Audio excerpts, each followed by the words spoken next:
It's the DynoMAX 200, and it's live on Rush Hour.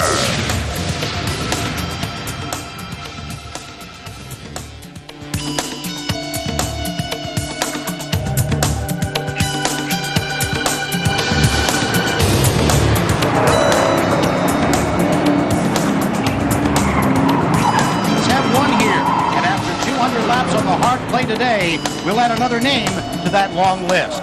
Hello again, everyone. I'm Eric Thomas, along with Shane Andrews. Shane, so much prestige involved in this race. You win here, they don't soon forget your name. And some drivers have even had the luxury of winning this race more than once. Some of the greatest names to ever wheel a modified have won the Eastern States 200. Tasnady, Schneider, Cagle, Johnson, Rudeman. And of course, there's two legends that are in the making in today's field, and they're both four-time winners, Brent Hearn and Danny Johnson. Throw into that mix the 98 winner Billy Decker and the local favorite, the 2000 winner Chuck McKee. One other factor, this is the culmination of the 2002 season. Crazy season for some, but you want to end the campaign on a positive note if you can. A great finish today will help propel a driver into next season, and it also makes for a shorter off-season with a good run. Well, one of those drivers who needs a win, well, there's a few of them. They've won this race before, but to rescue what some may consider to be subpar seasons would like another one. And one of those drivers is standing by trackside with our own Mark Kenyon. Mark? Hello, everybody. This is Mark Kenyon. I'll be down here in the pits bringing you all the action on top of all the stories. But one of the drivers who really needs to get momentum, really needs to get going, as he said to me earlier, is Billy Decker, and we're here with Billy. Billy, unbelievable. I mean, when is the last time you can remember you not winning a series race? I don't know. It's been a long, tough summer, but there's no giving this Ross Motorsports team. You know, Randy Ross and this entire crew is working really hard, and we're doing the best we can. We just need to do a little better.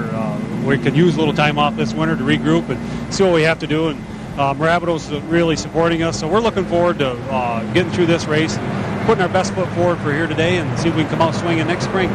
In 1998, it seemed like you could do no wrong. Whatever you did, it went right. Syracuse, 3 out of 4 or 5 years, you're the man, and all of a sudden now you're in this little bit of a slump. What do you think you've got to do here today to turn it around and get into some momentum to carry you next? Come here to win, and that's our full intention. Scott will keep charging the PMC. We're really trying to make some improvements, make some changes. Hopefully they'll pan out pretty better. We'll see what we can do today. You know, even at Syracuse, you ran out of gas. It just seems like you've run out of luck almost. I mean, is that what this team needs? Because I know you haven't forgotten how to win, and this team hasn't forgotten how to win. You know, what's the secret here today? Chassis, motor, or computer? Well, we need some luck. I'm a firm believer that primarily almost all the time you make yourself your luck, and you got to put yourself in a position to be lucky.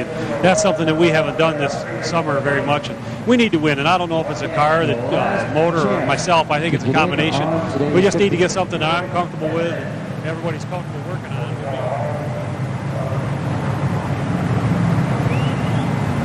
A good team, and there's too many good guys on this team. And when you're surrounded by the good people that I'm fortunate enough to be surrounded by, good things happen. And we'll dig out of this hole, and I'm sure hopefully next year at this time when you're talking to us, we're having a whole lot better year. Well, there's one way to look at this. When your luck is going good, it's bound to go bad. When your luck is going bad, it's bound to go good. Billy Decker hoping for some good luck here today to turn it around. Well, one of the preliminary races in behind us here, you saw it in behind Billy Decker and Mark Kenyon down there. The rain we've had here this weekend has pushed a lot of the show here to this Sunday, so that's what the race is going on the racetrack and behind us here. Decker won this race in 98. Shane, can you take any of that expertise and that knowledge into the event this afternoon? He sure can. Billy Decker is a professional. He is a proven winner. He knows how to get around this Orange County Fair Speedway. That team may be down, but they are definitely not out. And I have to reference something that Billy Decker said. He said the chips were down. Well, that's the sign of a true champion and a true championship team. They know that over the offseason they've got to go to the table, regroup, rehash, and be stronger in the spring. And the Decker fans should never forget, too, and they'll be quick to remind us that he also won the 358 championship at Super Dirt Week. So, no, it's been a subpar season for a guy like Decker, but he's had a couple of high spots, and certainly Syracuse is one of them. And it has been a subpar season for the Adam Ross Motorsports team. They were used to many wins and track championships, and neither fell their way this season. And it's surprising that he did not win on the Advanced Auto Parts Modified Super Dirt Series Tour in 2002, but he is definitely a contender in this race today. Better luck for the number 91. There's another driver standing by with Mark Kenyon who definitely needs a turn of better luck. Mark, take it away.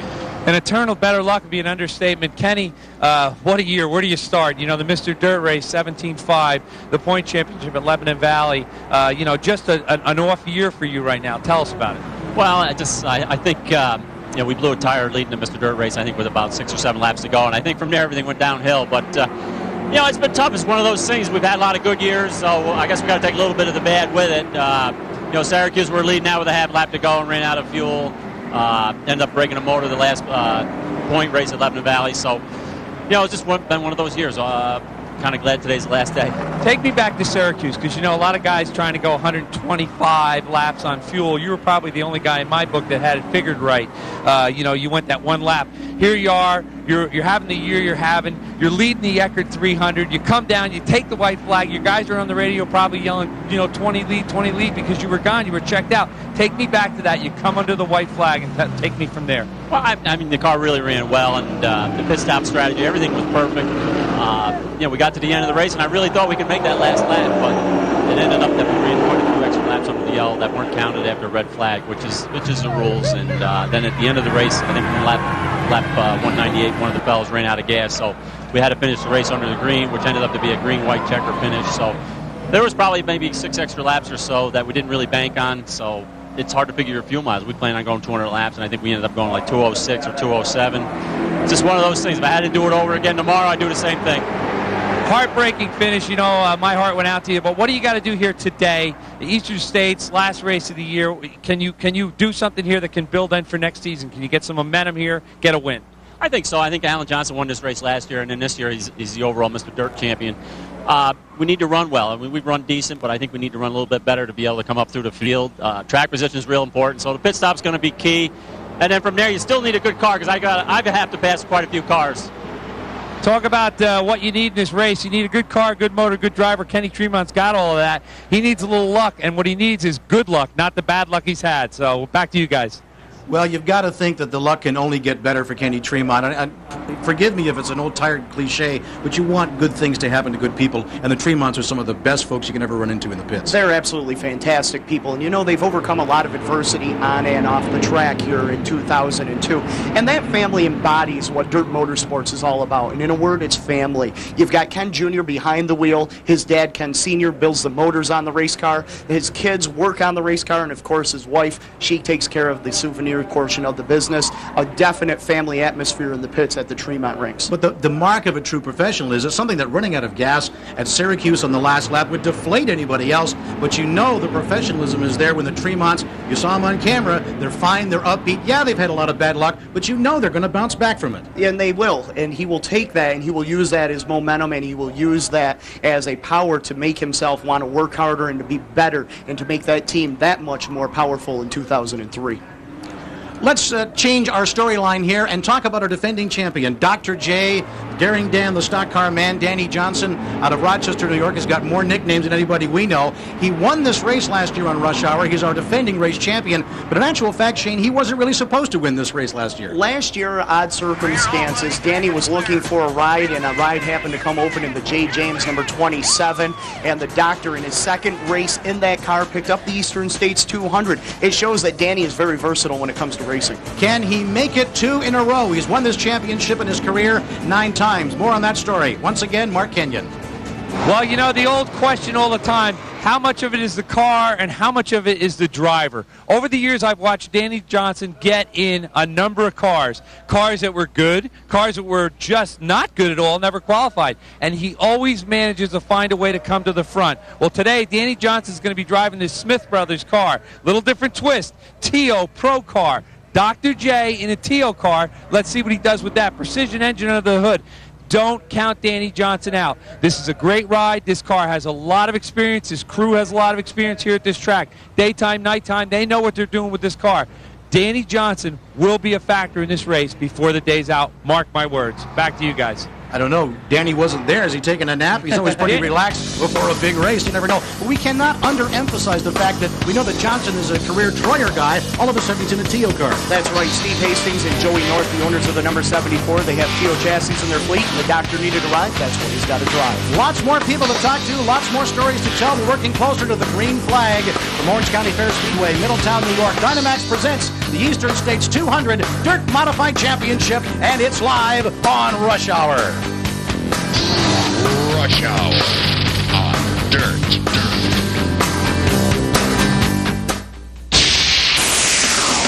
Rush Hour on Dirt is brought to you in part by DynoMAX Performance Exhaust, one of the brands of Tenneco Automotive, by Sunoco A+, 24-hour convenience, and by Eckerd.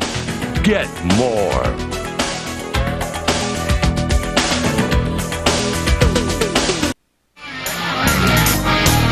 Oh, it's Danny Scabby. Welcome back to Orange County Fair Speedway, Middletown, New York. DynoMAX presenting the Eastern States 200 Dirt Modified Championship on Rush Hour. Eric Thomas, Shane Andrews, and Mark Kenyon. Shane, similar to the 358 Mr. Dirt Championship with Steve Payne, we've already crowned our modified Mr. Dirt champion. An unpredictable season, but obviously a career year for the man they call AJ Slideways. 2 words to describe Alan Johnson, the man. Since the first green flag back in April, he has been the one to beat. Down with the man, the other man, Mark Kenyon.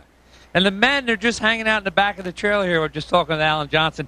Alan, 20 years after you win the championship, you win it again. Are you aware that I think only Richard Petty had to wait that long? No, it's interesting, but yeah, it's been a long time, but we're lucky to get it. I'm just with a high caliber team this year, and it's paid off. Alan, did you ever think that, with this Randy Kosaki team and Jim Beachy and stuff, in the midsummer, I remember back at Weedsport, you drew a line in the sand. I mean, you just made your stamp that Labor Day weekend. You won 2 out of 3. Is that when you really said, this is it, I'm throwing down the gauntlet, everybody else is going to have to catch me?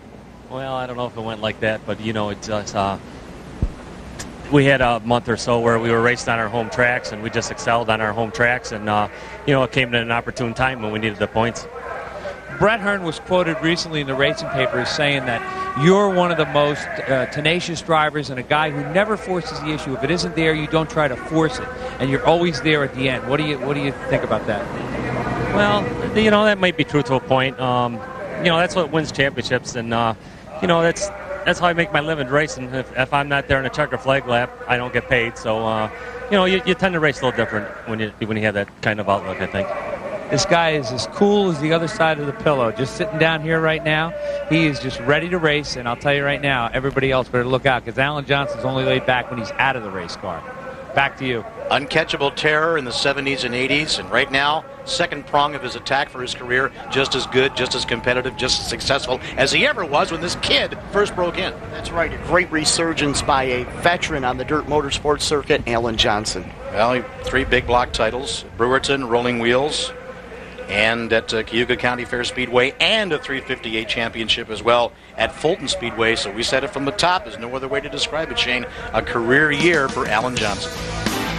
Let's have a look. Out of 27 of 28 races, it all comes down to the final round here. Alan Johnson has already clinched it. You got Brent Hearn, then Tim McCreadie, Tim Fuller, Gary Tompkins, a great climber to the top 5 for him, and Billy Decker. And you're seeing the number of points behind the guy in front of them in our minus column over there on the right-hand side. A lot of things could change between Tompkins and Decker, as they are only separated by 30 points. So those guys racing not only on a track for position, but also for a little extra money at the end of the year. Brent Hearn can't win this championship, but he's going to be extra determined. 7 through 12. Danny Johnson's not too far behind, and Kenny Tremont nipping on his heels. Pat Ward had a good run. He could be a factor today in this race. Chuck Bauer, Steve Payne, and Vic Coffey, your top 12. Coffey, of course, with that miracle at Syracuse, claiming the Eckerd 200 when Kenny Tremont ran out of gas on the last lap. But to Vic's credit, you've got to be in the right place at the right time when something terrible happens to the leader. That's right. Kenny Tremont said he didn't have any luck at all. Vic Coffey had all the luck fall his way back at Syracuse. This is the final race of the 2002 season. There's the colorful scene on pit road. A very crowded standing room only here on pit road.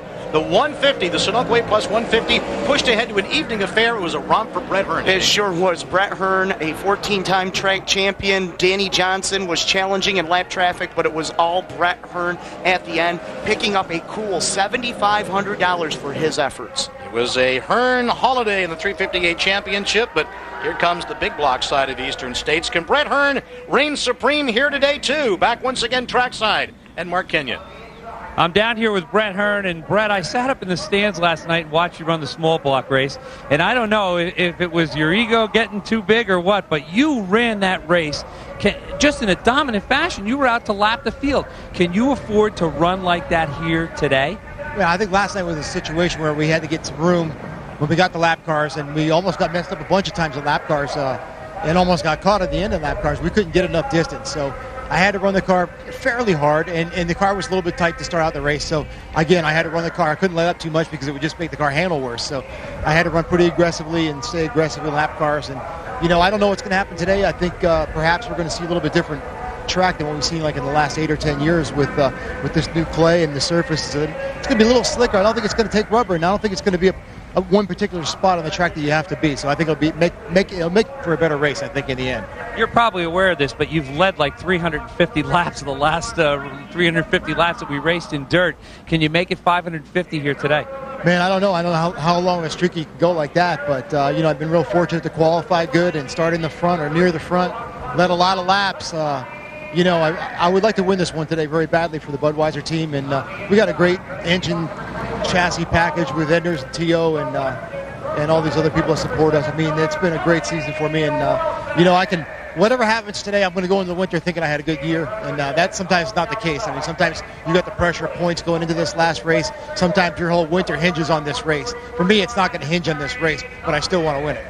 He's down here racing in the pits, and I'll tell you what, I think he was this hungry in the first time he won. He's got a billion wins here, whatever the number is, whatever the track champions is, but he wants this race today as bad as I've ever seen him want any race. Back to you guys. 14-time career track champion in Orange County Fair Speedway. He makes his weekly home now at Lebanon Valley, but you haven't won this track championship 14 times by being crummy. Those are some great credentials coming into this race. That's today. right, and some other credentials to add to Brent Hearn's resume this year. His previous best season was 39 wins. With that win last night in the Sunoco Race Fuel Small Block race, it was his 42nd win of the season. If he can win today, it'll be 43. Well, when you think that he just claimed his 600th feature win this past summer, you got to think, well, guys like Kinzer in the World of Outlaws, Bloomquist in dirt late models, you got to think that Brent Hearn is one of the finest dirt track racers in America today. Well, he was named one of the top 5 small short track drivers in the United States in a poll that was done by fans just a year and a half ago, and he was mentioned with the Scott Bloomquist, the Donnie Morans, and the Steve Kinzers. Off the top of the show, we talked about legendary names who have won this race. It's been a long time since the Barefoot one won this contest. He's standing by with Mark Kenyon. Tim McCreadie. I've got the tender-footed one, not the barefooted one. Tim McCreadie. Tim McCreadie, tell me about it. It hasn't really been this season like last year. You came in here last year and second in points, and then the big wreck and everything, and you got some bad memories here. You're trying to race today. Tell me about it. You live and die by making moves in this racing deal, and then I wouldn't trade anything. Yeah, I make that move as much as we can all through the year, and I didn't make it look good. If I make it, we're talking about what a move it was to maybe win the race last year. So it's all part of it, and I almost did the same thing last night in the 358. So who knows? I hit the wall over here. Maybe I'll end up in that one down there today. I don't know. We're going to go out and have fun. We ain't got to worry about points. We know where we're at. We ain't going up. We're not going down. So a lot of good things are happening. We got a new sponsor again. We got Brookie's Cookies for this year, and Sue Hearn's daughter, Brooke, she makes a mean cookie. So we're going to hopefully get her some more sales after today. And you got some new crew members. Tell me about your new crew members that have joined you here for the weekend with our dirt contest. Yeah, there was 2 school teachers from Port Byron that I think they had like 800 people sign up for. It's a pretty neat deal that AMG and everybody that puts this deal together, Dirt selected our team as a team to do this with. It's kind of something that makes you feel good, and it's just. They usually do it with Brett, and they do it with a lot of these other teams, and it's just nice to know that maybe they think we're professional enough as a team, and, with John Finch as an owner and everybody that puts this deal together, to put 2 people in here that don't get to a lot of races and say, well, this is kind of a professional team, and this is how you want to do it. So, and we're just having fun. I hope the girls had fun this weekend. They wouldn't do too much. We couldn't get them. We tried to force them, but, they wouldn't do a lot, so they're just kind of watching. So. All right, Timmy McCreadie, good luck. Tim McCreadie, you're looking at the future of the sport right there as he straps into his number 56 to do battle at the Orange County Fair Speedway. Well, they may have teed up the wrong kind of foot out there, but whether it's Tim McCreadie or Bob McCreadie, there's an awful lot of racing talent in that family. 5 Advanced Series wins this year for Tim McCreadie, really coming to age. We're going to talk about track conditions, the starting grid, and a whole lot of other stuff as we move closer to the green flag from Orange County Fair Speedway, Middletown, New York. DynoMAX presents the Eastern States 200 Dirt Modified Championship, and it's live on Rush Hour. Rush Hour on Dirt.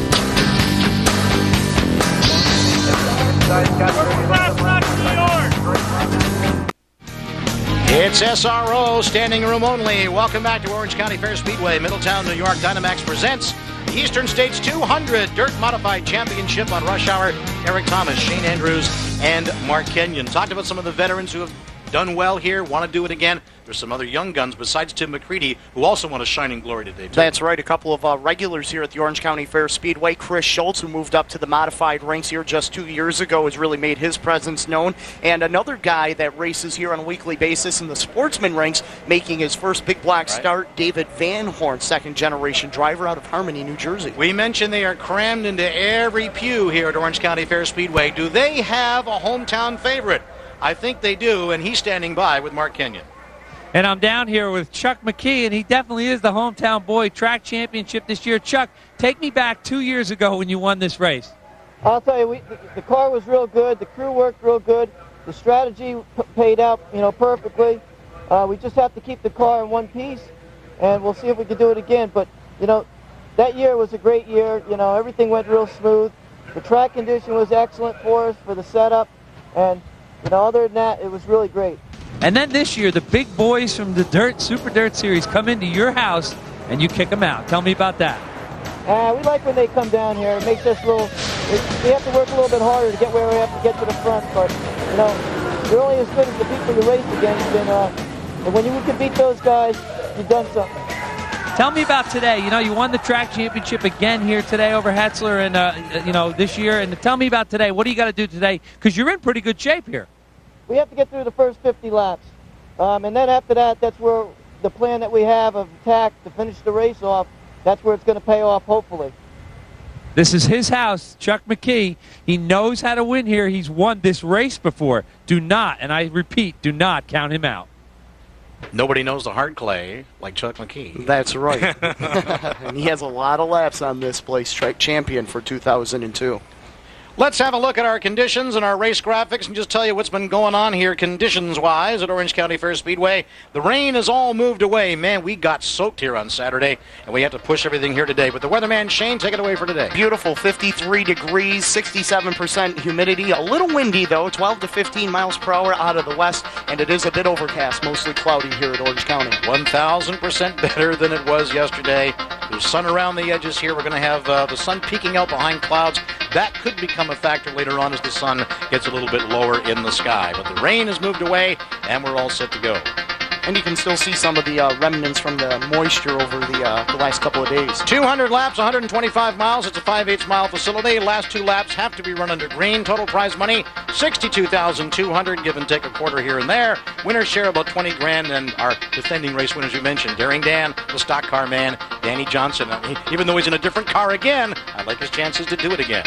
5/8 mile in length, 660 feet on the straightaways, and it's 3 degrees in turn number 1 and 2 and 5-degree banking in turn number 3 and 4. So really, it's a little bit different shape on both ends of the speedway. Very challenging to these drivers. Yesterday, just after the rain, as they tried to work this track in, you could have hidden small people in the mud.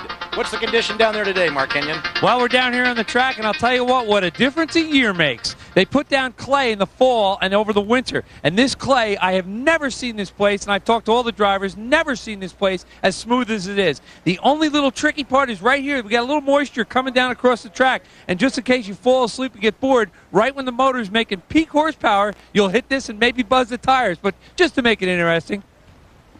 It's always interesting here at Orange County Fair Speedway because it's a place that can be very fast, But as he says, if you fall asleep for a second, there's a couple little wet spots around here to make it as if it needs to be more interesting here on the hard clay. And Mark said that they're going to hit top end right there at that little wet spot, but then another 45 to 50 feet down the straightaway into turn number 1 is where they're going to burp the motors, and they're going to be flat-footing it all the way around into turn number 3. Time to fire up the big blocks. Mark Kenyon, take it away. And I'm down here with Carl Tiller. Carl, give us those words that we want to hear. Turn these big guys on. Gentlemen, start your engines. Carl Tiller gives the command to fire the engines. Chuck McKee, Kenny Tremont is ready to go. Brent Hearn, can he do it again? 14-time track champion. He'd love to finish off the year back at his old stomping grounds here at Orange County. So the cars are moving away and a whole lot less mud than there was here yesterday. Bob McCreadie fires. There's Big Coffee, the miracle winner at Super Dirt Week. Pat Ward is underway as well. Alan Johnson in the Pillsbury car in the number 1. Everybody fired, everybody moving. Tim McCreadie, Billy Decker, they're all moving out here. The best dirt track racers in terms of big block modifieds anywhere in the United States ready to roll. Assembled in one place, and that's the Orange County Fair Speedway for this DynoMAX Eastern States 200. What a day. Mother Nature's cooperating. The place is full. Eric, the drivers are ready to go. We're excited. This is going to be a fantastic race. It will be unbelievable. The 200 always is, and it's the way we end off our season. Let's give you the starting grid. 11-time career Eastern States winner. Orange County Fair Speedway's winningest driver, Brent the Jet Hearn, out of Sussex, New Jersey. On the pole beside him, the veteran, the barefoot one, Bob McCreadie out of Watertown, New York, the 94 winner. Row number 2, Chris Whitehead out of Sussex, New Jersey, an Orange County Fair Speedway regular, and the Eckerd 200 winner, Big Coffee in the 32C out of Leicester, New York. Row number 3, smooth and steady, wins the race for Pat Ward out of Genoa, New York, the Pan Am 358 champion, and AJ Slideway's Alan Johnson out of Phelps, New York, our 99 winner. Row number 4, Jeff Hetzler, a regular here. He's the 98 track champion out of Wallkill, New York, and Tim McCreadie. He was 3rd in Mr. Dirt points coming into this race, still is 3rd. Row number 5, it's Billy Decker out of Unadilla, New York, our 98 winner, wants another one, and Rick Burkaitis, the Penn Can regular in car number 77. 2 Orange County Fair Speedway regulars in row number 6, Gary Edwards out of Bloomingburg, New York, and Butch Tittle, the Z car out of Sailorsburg, Pennsylvania. Here's the hometown favorite in row 7 on the inside, the 19 of Chuck McKee out of Middletown, New York, our winner in 2000, and Danny Johnson in car number 74 out of Rochester, New York, a 4-time big block winner at Eastern States. Row number 8, AJ Romano out of Johnstown, New York, Fonda regular in the Skip Seymour car, and Kenny Tremont, 3-time 358 Eastern States winner out of West Sand Lake, New York. Row number 9 on the inside, the 10 of Richie Urich out of Johnstown, New York. He won here in 88, and Rick Hill out of Lafayette, New Jersey in car 53 and Orange County Fair Speedway regular.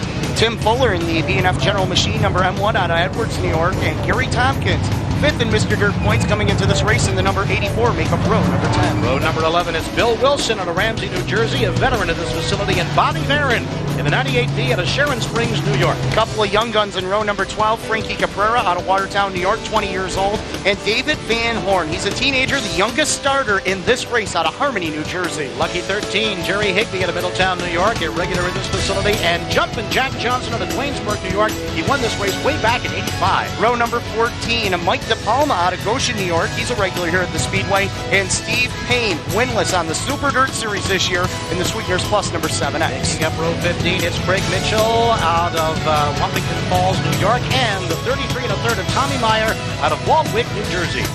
Marco Potvin out of Sable, Quebec in row number 16, and Chris Schultz, he is a Orange County Fair Speedway regular in the number 24. Row 17, the 30 of Scott Goodrich out of Middletown, New York, another local favorite, and Mario Claire out of St. Edmunds, Quebec, the French-Canadian standout in car 22. Bob Dinney will start on the inside of row number 18 out of Valley Cottage, New York, and next to him, Tony Page Jr. out of Ellenville, also a regular here at the track. Couple of hard hitters. Watch these guys come from the back. Row 19, Chuck Bauer and Frank Jassimbowski. Steve Dodd in the number 88 and Ray Jassimbowski in the number 81. And Scott Frazier and Kurt Horton in row number 22. Jason Barney does the rest of the field down to row number 21 and down on through. So it's a full field ready to go here and end off the season the best way they know how. Everybody wants to win this. Guys have got better chances than others, but watch for some of those fast guys in the back and the mid portion of the back to make a charge to the front. It sounds cliche-ish. Yeah, they're going to do that, but at this place especially, some of those guys know how to get around this place and get that done. That's right, and they've got a long row to hose. There's some very fast cars up in front. Of course, Brent Hearn and Bob McCreadie, and we mentioned Brent Hearn got his 600th win this year. Well, Barefoot Bob McCreadie got his 300th Dirt Motorsports big block win, and then backed it up with his 301st win. So Bob McCreadie also setting a couple of milestones this year. Orange County Fair Speedway pace car taking the field down pit road. Just getting them an idea. Maybe, I don't know if there's a pit lane speed limit here. I wouldn't think so, quite frankly. But the pits are going to be watching very carefully, and Mark Kenyon is going to be plugged in down there. You know why? Because there isn't a room to swing a kitten down there, let alone a cat. It is very, very cramped on the pits here. And of course, they're taking the cars down pit lane to also work some of the moisture into the surface through the pit area. A lot of rain coming in over the last couple of days, as we saw yesterday, and they just want to, as a safety precaution, run the cars down through, kind of work that moisture out so nobody is hurt down there on the pit lanes. Mark Kenyon, you have more on this pit road story. I'm down here on the pit road, and I'll tell you what, the pit lane at all the races we do, this is absolutely the narrowest pit lane. There's only basically 2.5 car widths between the pit wall and the outer racetrack wall. But pit conditions down here are very good. The pits are dry and they're tacky. Dirt's done a great job grading it out. These crews have got sawdust down in their pits, and I don't see any problems here today. But, you know, there's no pit road speed limit. So these guys are going to come off the track running 120, 130 miles an hour and come blowing down into these tight, tight pits. And I'll tell you what, keep your eyes peeled because there's going to be action down here today in the pits. Well, they answered my question about whether or not there's a pit road speed limit. There isn't one, so it's basically heads up on pit road, and you really got to be careful down there. White flag from the flagman. You see it there in the upper left-hand portion of your screen, down to the middle portion of your screen, just about ready to turn these guys loose. And this is amazing because we're going to end off a 2002 Dirt Modified season the best way we know how, with the 41st annual Eastern States Weekend. Happy to have you with us on Rush Hour. Now, there is going to have to be a pit stop today, but the cars cannot pit until after lap 50. Gotcha. So they can pit after lap 50. So that is the window. You can pit if you want to, I guess, before that, but you got to pit again after lap 50. So that's right. You're going to see guys more or less stay out here until lap 50, unless, of course, something goes wrong, a flat tire or some damage. This can get pretty hairy. Look at this field. Don't they look gorgeous? They look pretty. Yeah, they sure do. This is what you pays your money to comes to see, boys and girls. Pace car is off on pit lane. You got Brent Hearn. You got Bob McCreadie leading them down to take the green. And we're underway for the 41st Annual Eastern States Weekend on Rush Hour. Hang on to your coffee tables, kids. Here we go. Brent Hearn on the brake will take the lead down the back stretch of the number 3. Really no surprise to see Brent Hearn jet out to the top spot right off the start. You know, after last night's performance, he wants to back that up by getting out in front and racing as fast as he can away from everybody else. 14-time career track champion at Orange County Fair Speedway. Brent Hearn now makes his regular weekend stop at Lebanon Valley. He won the track championship there. He's won a whole bunch here. You know there's extra vengeance with Brett the Corporate Jet to come out here and do some damage and win this one, because he walked away easily with the 358 championship last night here at Orange County. Good battle there with Mick Coffey. Yes, Bob McCreadie started second. He got shuffled back to third on the start as Chris Whitehead, just going out of your screen in the 244 car. Whitehead built that car himself from the ground up, and it's paying dividends right now as he runs in second, as the McCreadie number 9 has his hands full with the 32C of Coffey. The last guy who could eyeball a chassis on the ground and build it from scratch was Kenny Brightbill. And to have a young man come through and build a car like that that's handling as well as it does up against the TOs, the Bicknells, and the Troyers out there, that is an amazing story. Look at McCreadie hanging this thing out on the outside. He gets up in the loose stop because he brushed the wall. He came within inches of doing that. And you know they're going to continue to move that groove up to the top side of the raceway. As these cars start to pick up speed even more as the laps go on, they're going to be drifting up a little bit higher, and that right rear tire is going to push that groove right up to the wall. Big Coffey at Leicester, New York, hurling that Bicknell chassis 32. Just kicking that back end around that corner, trying to find some distance here, some room to get around if he can. Bob McCreadie pulls up alongside. McCreadie's got extra horsepower, and he pulls it around the outside. That's not easy to do here. No, it isn't. And think of the confidence that Vic Coffey has behind the wheel of that car. 2 weeks ago, won the biggest race in dirt motorsports with the Eckerd 200, and that was his first Advanced Auto Parts Modified Super Dirt Series win. He has got a world of confidence right now, and he's driving like he has it. Brent Hearn up front.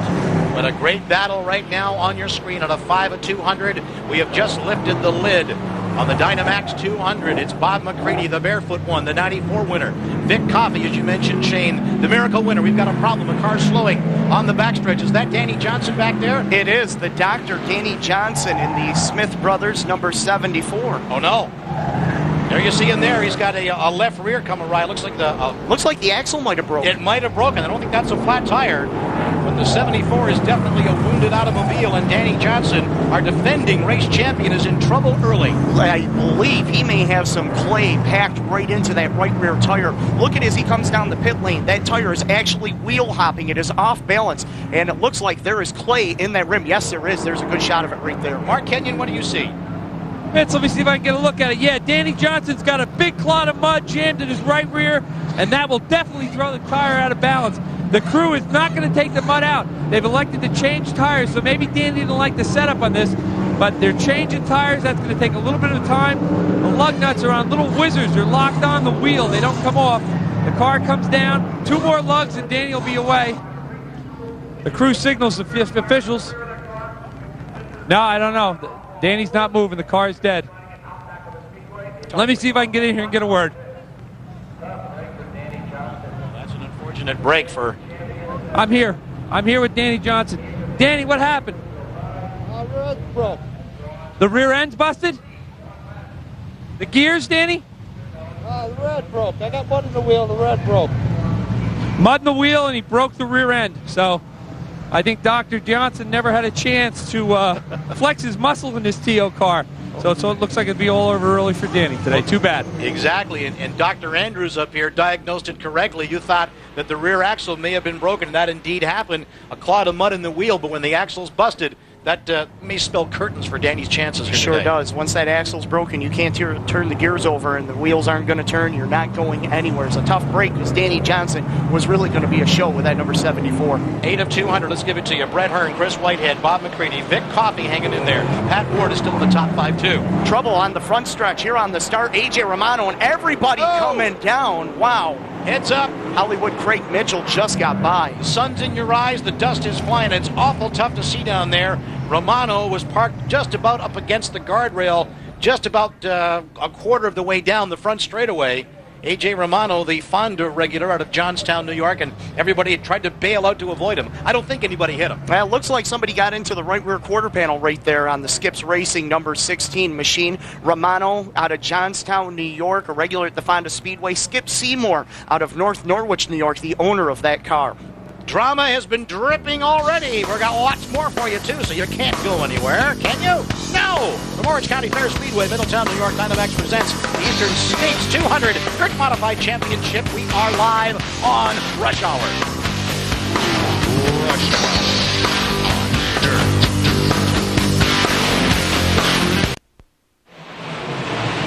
And they're coming straight at you off the restart. Welcome back to Orange County Fair Speedway, Middletown, New York. DynoMAX presents the Eastern States 200 Dirt Modified Championship, churning on Rush Hour. Eric Thomas, Shane Andrews, and Mark Kenyon. Early drama, Danny Johnson already out of the race with a busted rear end, and A.J. Romano had a bit of a moment up here on the front straightaway. We have just gotten back underway. The story up front has been the corporate jet, Brent Hearn. He is pulling away right now. Chris Whitehead back there in second, and the battle for third rages on. Bob McCreadie in that number 9 car, and Vic Coffey in the 32C going at it tooth and nail for third and fourth. Great battle. Bob McCreadie out of Watertown, New York. Won this thing back in '94, and Vic Coffey, fresh off his Eckerd 200 big block win at Syracuse, a regular runner at Ransomville Speedway. A great battle for third on the racetrack. A couple of cars. There's Pat Ward and Tim McCreadie, the veteran and the new guy, basically. They're battling it out side by side. But back to this hammer and tongs battle with McCreadie in the Kinney Drugstore's number 9 and Vic Coffey in the Vic El Chassis 32C. Well, we knew there was going to be 2 grooves to use, and Billy Decker is using the top side of the speedway. Look at this.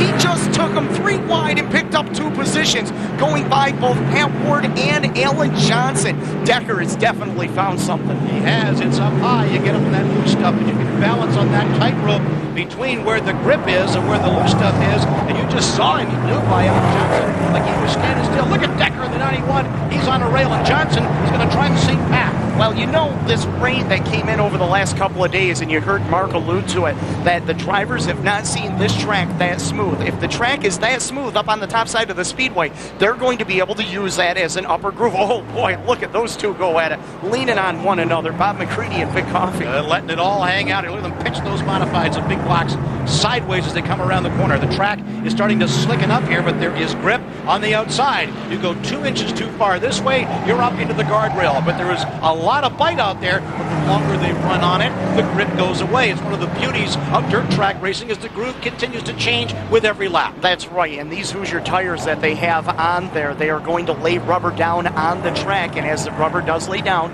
as Eric said, you're going to start to lose a little bit of grip. It's going to get slicker.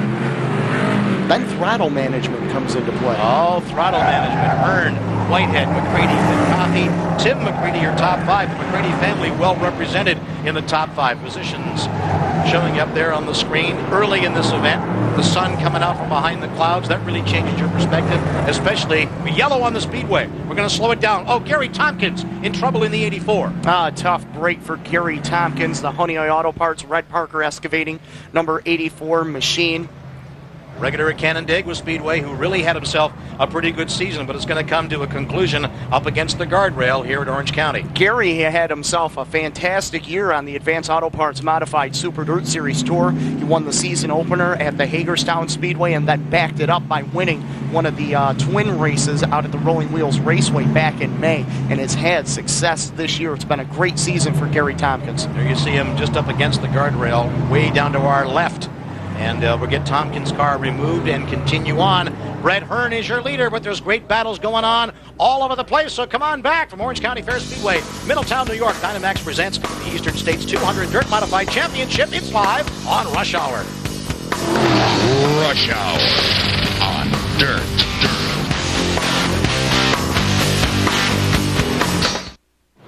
We've got you back at Orange County Fair Speedway, Middletown, New York. DynoMAX presents the Eastern States 200 Dirt Modified Championship on Rush Hour. Eric Thomas, Shane Andrews, Mark Kenyon, part of your afternoon. Glad you're with us. Brent Hearn up front. Craig Whitehead in the second place position. Two guys from Sussex, New Jersey so far showing the way here in the dust. And they're having very good success. They've got some great battles that I'm sure they don't want to be watching behind them.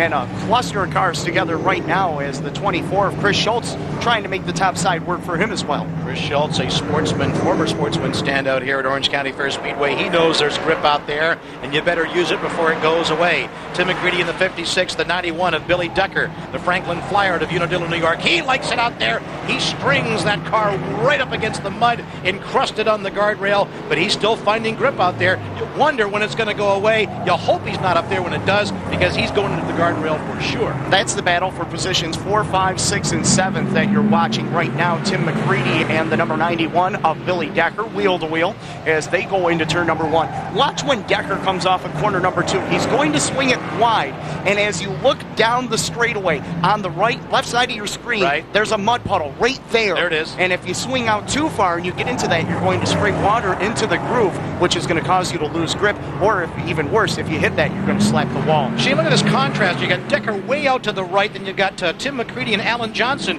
who are getting it done down on the bottom, so there seems to be grip right from down in the apron, right up at the top of the racetrack. And it all depends on if they went there, and everybody had to go with the hard compound tire, but it also depends on what kind of gear you have in the car, what kind of forward bite you're going to get with the car. So your car may work best up high, or it may work in the groove, in the middle groove. And that's going to change throughout this race as the rubber's laid down on the track. Brent Hearn, Budweiser, number 3, the TO chassis modified, 14-time track champion, 11-time Eastern States champ, has led this thing from the drop of the green, but there are excellent battles going on for positions all the way back into the top 5. Now remember, Eric, we've seen this before. The top side of the Speedway is the fastest way around. The slowest, actually, I shouldn't say the slowest, the shortest way around the Speedway. I know what you mean. Is the inside. Yeah. So that's where McCreadie, there he is in the 56 out of Watertown, New York.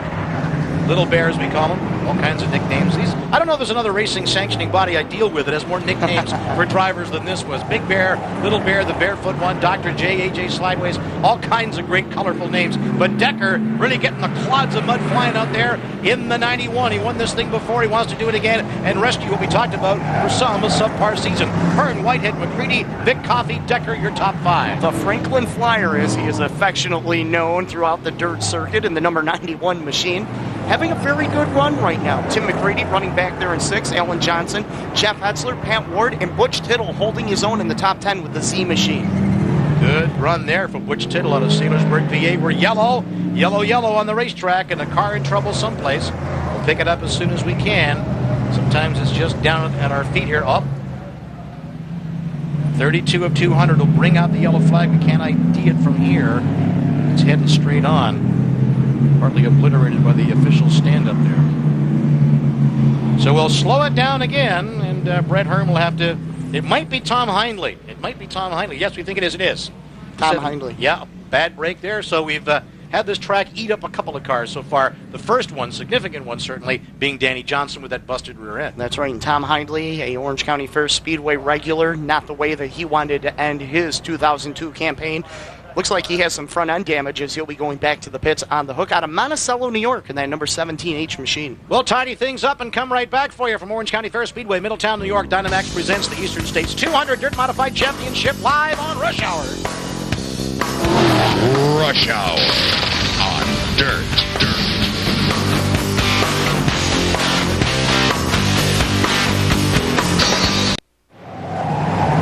They've just turned them loose again at Orange County Fair Speedway, Middletown. DynoMAX presenting the Eastern States 200 Dirt Modified Championship on Rush Hour. Great to have you with us. Eric Thomas, Shane Andrews in the booth, and Mark Kenyon on pit road. And Brent Hearn still out in front, and watching the line that Brent Hearn's been running through this race, a lot different than the line he ran last night with his small block. He was running the extreme high side. Now he's running the middle groove, as well as everybody else except Billy Decker. And Decker has been running the top side of the speedway. Took a look underneath the Coffey 32C that time. 4th and 5th is still the best battle on the racetrack, with Vic Coffey and the 91 of Billy Decker in there trying to get some ground on the outside. He's still finding grip out there. Let's hope it doesn't go away. There's Tim McCreadie in the 56. He shuffles his modified running behind the Decker back bumper. But it has been Brent Hearn, Shane Andrews, since the drop of the green flag. It sure has, flexing his muscles at a track that he was a 14-time champion at. And, of course, you know, that's got to be a psychological advantage that Hearn has over all of his competitors. I mean, sure, he went to the Lebanon Valley Speedway and ran this year, but when he comes back here, he's still a favorite to win at this track. 40 laps are in the books. We got to start thinking about some pit activity, and that story is with Mark Kenyon. Mark. You will get all the pit activity down here after lap 50. These guys have to stop after lap 50 in order for it to count. Brent Hearn, your leader. I imagine that the field will come in, or the leaders will come in with Brett when he decides to pit. Look for it to be a big jumble down here. I don't think you'll see a green. In fact, I know you won't see a green flag pit stop. These guys are going to wait for a yellow. While we were away, Richie Urich came in the pits and changed the right rear. So some guys still hunting for the setup. The other thing, heads up to Chris Whitehead. Built his own chassis, and he's keeping it up there. We may be looking at next year, Bicknell, Troyer, Tio, and a Whitehead chassis. Interesting combination, and as you track announcers have been known to say, Mr. Andrews, it'll be helter-skelter time down on pit road. That's right. And look at Chris Whitehead. He just drifted up enough for McCreadie to get a run on. McCreadie shut the door on him. Veteran move by McCreadie. So Bob McCreadie will shuffle into second place. Behind Brent Hearn, there's about a 6 or 7 car length advantage for Brent right now over McCreadie, but we've got a great battle here. Bob McCreadie, who won this back in '94, hasn't made a whole lot of noise in general the last couple of seasons. Well, his back has been a factor as well. He's had terrible, terrible luck. This could all get erased with a great performance here at Eastern States, and right now, early in the race, 43 of 200. The barefoot one is looking very, very good. And Bob McCreadie still has the desire and the fire in his belly to drive and be competitive. And if Bob has got a good race car underneath him, like he has right now, he will not quit. He will go to the end.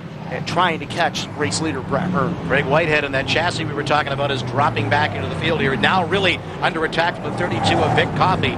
So the young Whitehead is really getting a clinic here on what to do. Tim McCreadie has got him under his surveillance too and in his gun sights as well. So Whitehead knows there's a lot of higher-end talent back there kicking on his back door. Whitehead having a very good run right now, but you know Yes. something? He's his own R&D as Vic Coffey takes a peek underneath Whitehead for a position, but he's his own R&D. He does not have anybody to bounce ideas or setups off of on the chassis that he has built from the ground up. So everything that he's learning is right now everything that he has to go by. Our stats magician Kevin Kovac telling us he was 6th, Bob McCreadie we're talking about, in this race last year, but he's only had one top 20 finish in this race in the last 5 years. So this could be a breakthrough for Bob McCreadie in a whole lot more ways than one. Vic Coffey just took 3rd from Whitehead. Timmy McCreadie and Alan Johnson right there to try and shuffle Whitehead back a couple of more spots. And Coffey drifts up a lane, and that opens the door for Timmy Mack in that Syracuse frame, number 56 ride. Ransomville regular Vic Coffey up there trading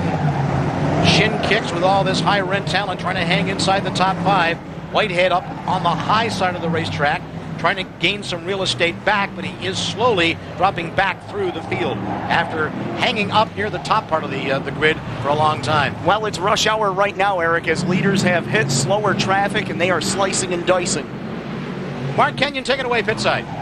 Last night, Brent Hearn said to me that he had trouble with the lap cars, and I'll tell you right now, I'm watching these guys coming off 4. Some of these guys, when the leaders are coming up on them, they're racing just that little tick that they don't want to go a lap down, but they're racing a little bit harder. And I'll tell you right now, lap traffic may play a factor here. This is really going to get dicey here with these guys, McCreadie and Hearn, charging through lap traffic. Yellow on the Speedway, the 81 car, slowing down on the front.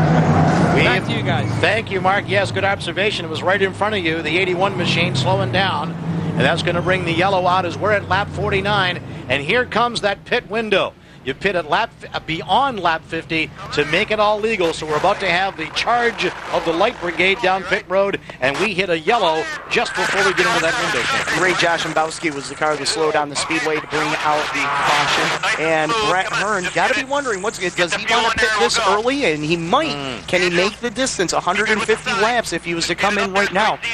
But as Mark said, no doubt when he pits, a lot of other guys are going to pit as well. And we're looking at pit road in front of us, Eric, and we can see that the crews are getting ready. We are going to see the most chaotic moment in motorsports coming at us in just a very brief moment. Excellent observation from Kevin Kovac as we know that he's going to be pitting. Brent Hearn down in the gap. Here he comes. Hang on to yourself, folks. Here we go. Brent Hearn storming down.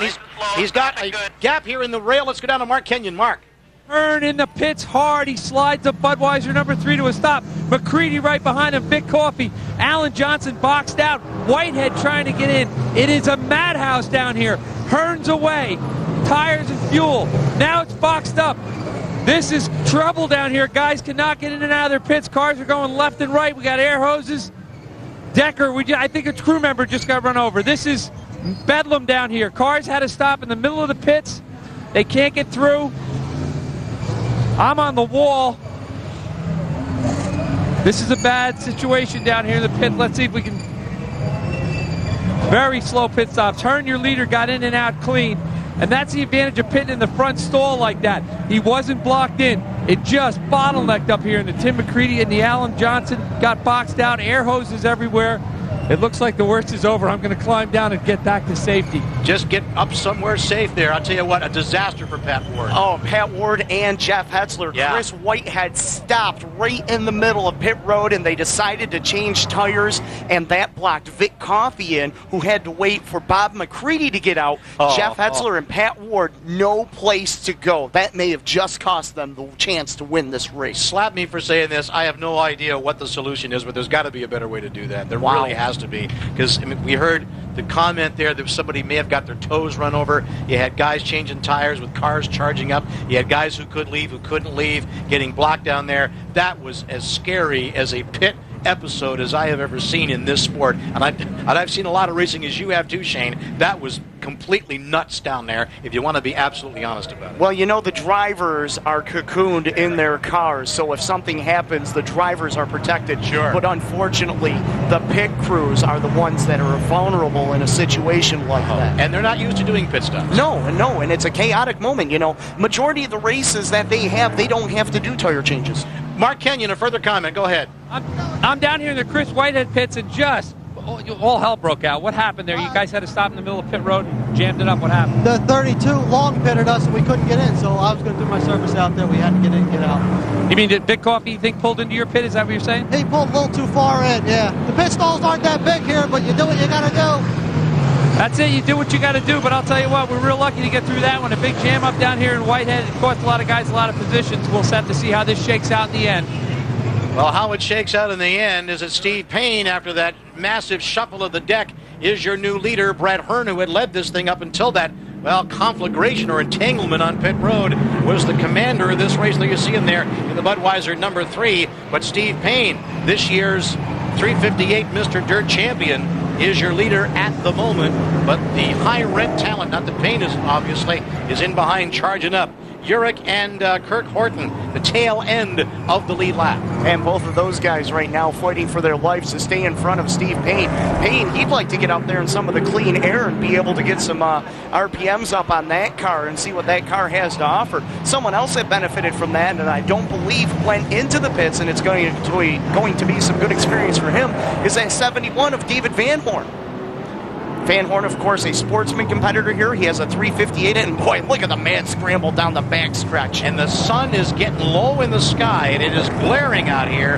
And these guys have got to be squinting hard. It is a pretty scary deal out here. These guys want to gain ground. But, you know, sometimes I think you're absolutely blinded, and you're just hoping that there's nothing in the way. Hearn on the charge already. Had command of this thing from the start. Steve Payne is up there right now, but it was a huge deck shuffle here. I think we dropped the cards on the floor, to tell you the truth. Hearn at 10th at the moment.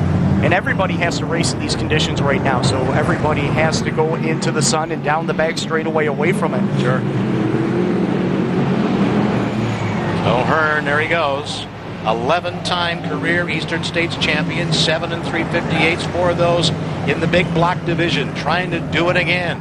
24 starts. This is his 25th start in the Eastern States 200. 4 wins, 4 second, a third, and 3 fourth place finishes. Not a bad statistics for Brent Hearn. So these lap cars getting in the way. Hearn right on the back bumper. What did you call that? Giving him the chrome horn? Chrome horn. That's right. That's right. Sounds graphic, but it is very descriptive. You tap them once to let them know you're there. You tap them twice to tell them you either find a lane or I'll find it for you. Hearn looks up high, then down low. Behind Marco Potvin, one of the standouts from Quebec. Potvin is on the lead lap, but he has not yet pitted. And here comes Alan Johnson. AJ Slideways drives by the Brent Hearn number 3. Used Potvin in the pick and roll, for a basketball terminology, if you will. Set him up and was able to take the spot away. And the crowd in front of our location here in the booth just erupted when they saw Johnson make that move. They were on their feet, pumping their fists. There's a lot of AJ Slideways fans here at Eastern States, believe me. Well, we talk about Brent Hearn's success here at the Speedway. Alan Johnson has only won the Eastern States 200 one time. But wouldn't this be a great way for him and that Elaine James Motorsports team to cap what has been a sensational year in the dirt motorsports realms? 3 big block track championships, the Mr. Dirt Championship, and if he can win in his second Eastern States, you know they're going to have themselves a party tonight. Winner in 99. There's your order, top 5. Gary Edwards, Rick Hill, Frankie Caprera, and Steve Dodd in the top 5. David Van Horn running back there in 6, followed by Mario Clare, Marco Potvin, AJ Slideways, and Brent Hearn. 62 of 200 in a wild and woolly Eastern States. DynoMAX presenting the Eastern States 200, the final event of the 2002 Dirt Modified calendar. Once we got some weather, we got the track dried out, boy. This is classic Eastern State stuff. You know, I've been watching Alan Johnson. He has been able to drive away from Brent Hearn. Once he passed him for position number 8, AJ Slideways has just driven away. Now, I've had the pleasure to watch Alan Johnson race 2 nights a week, and I will say this. That's a good treat. When the track gets slicker, AJ gets quicker. Oh, absolutely. And, you know, and it's one of the most amazing stories. If you remember, I don't know how old you are, but I certainly remember Alan Johnson being an uncatchable terror in the 70s into the 80s. This guy was the class of the field. You couldn't get near this guy. Well, a little bit of a personality thing, and he had in and out of one ride into a new car. Never really settled down in the early part of the 90s, but into the late 90s, the millennium, man, the guy's just as good and effective and competitive as he's ever been. And you know when that resurgence really started, and we were talking about this earlier, Eric, is when he teamed up with Mike Maroney. Yes. Back in Merrittville. In St. Catharines. And when he teamed up with Mike Maroney, he started on a tear. And then, of course, they parted ways, and he had a resurgence in the small blocks with Mike Maroney over the last couple of years. Now he's found a home with Jim Beachy and the Elaine James Motorsports teams. And once you get comfortable, not only in a car, but with a team, you're unbeatable. One of some incredible stories we're following from you. We're going to have a lot more for you, too. Don't go away. From Orange County Fair Speedway, Middletown, New York, DynoMAX presents the Eastern States 200 Dirt Modified Championship live on Rush Hour. Rush Hour on Dirt.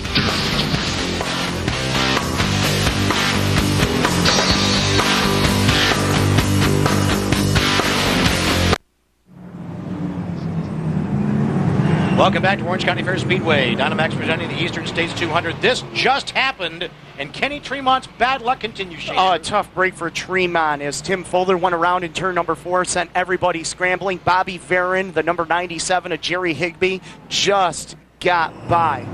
And the restart has just occurred to turn him loose again. A restart on lap 71 of the 200 chain. I'll tell you what, Eric, Alan Johnson, somebody has lit a fire under that man's fire suit because he is flying through this field right now. Unbelievable. He is third at the moment, so Alan Johnson wringing the neck of that Bicknell chassis big block and really gaining ground out here, and the fans are loving this right in front of our location. It's like a football game out here. Bob McCreadie is all over Brent Hearn right now like a cheap soup as they work through traffic, and that is the battle for position number 4. Great battles all over the racetrack. Hearn is on a mission, trying to gain up. Look at those guys dice back and forth, man. There's just inches between these guys. Jeff Hetzler right there in the 673. Tim McCreadie. Oh, Hearn picked up the pony tire. Had to get on the brakes to set the car up off the corner. Hetzler, Jeff Hetzler, the veteran from nearby Wallkill, has moved up to 5th place. So that high-rent talent we talked about, they are moving, boys and girls, and the fans are loving this. You know, Brent Hearn right now, when he came into the pits, all he did was take gas, and he was a gas and go. I don't believe he changed tires. So just interesting to see how that's going to play out if those tires, he plans to use them for 200 laps. We got some news in the Hearn pit, and we've got Mark Kenyon with that. Go ahead, Mark. Yeah, I'm down in the Hearn pit. Let me get a hold of Jay Castmore as he lugs the tire. Jay, you guys made a fuel-only stop. You're the tire guy. Would you take that call back if you had to now?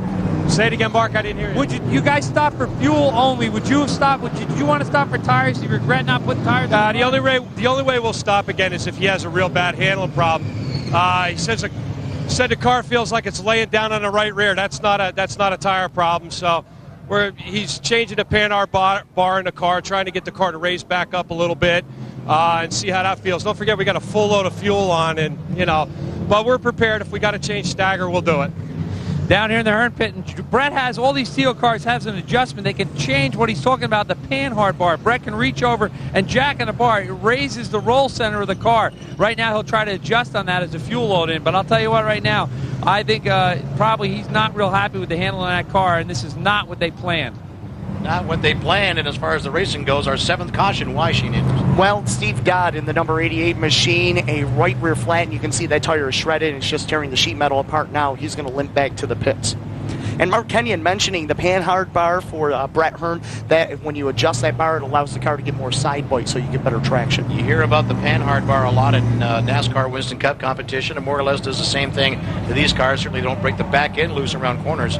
Winston Cup cars don't like these guys, but the Panhard bar basically adjusts, as Mark was saying, the roll center of the car.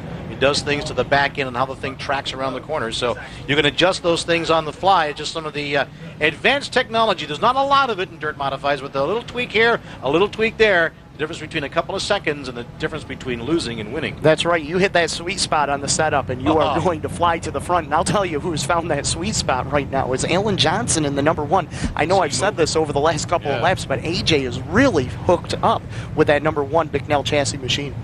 Look there at Steve Payne, the Hurricane out of Waterloo, New York, got his big block championship at his regular Saturday night stop at Canandaigua Speedway this year. Our 358 Mr. Dirt champion.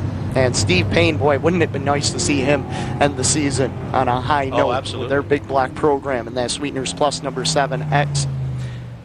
Anna Carl Myers, the owner of that machine, Carol's Potato Chips, also sponsoring his efforts for 2002.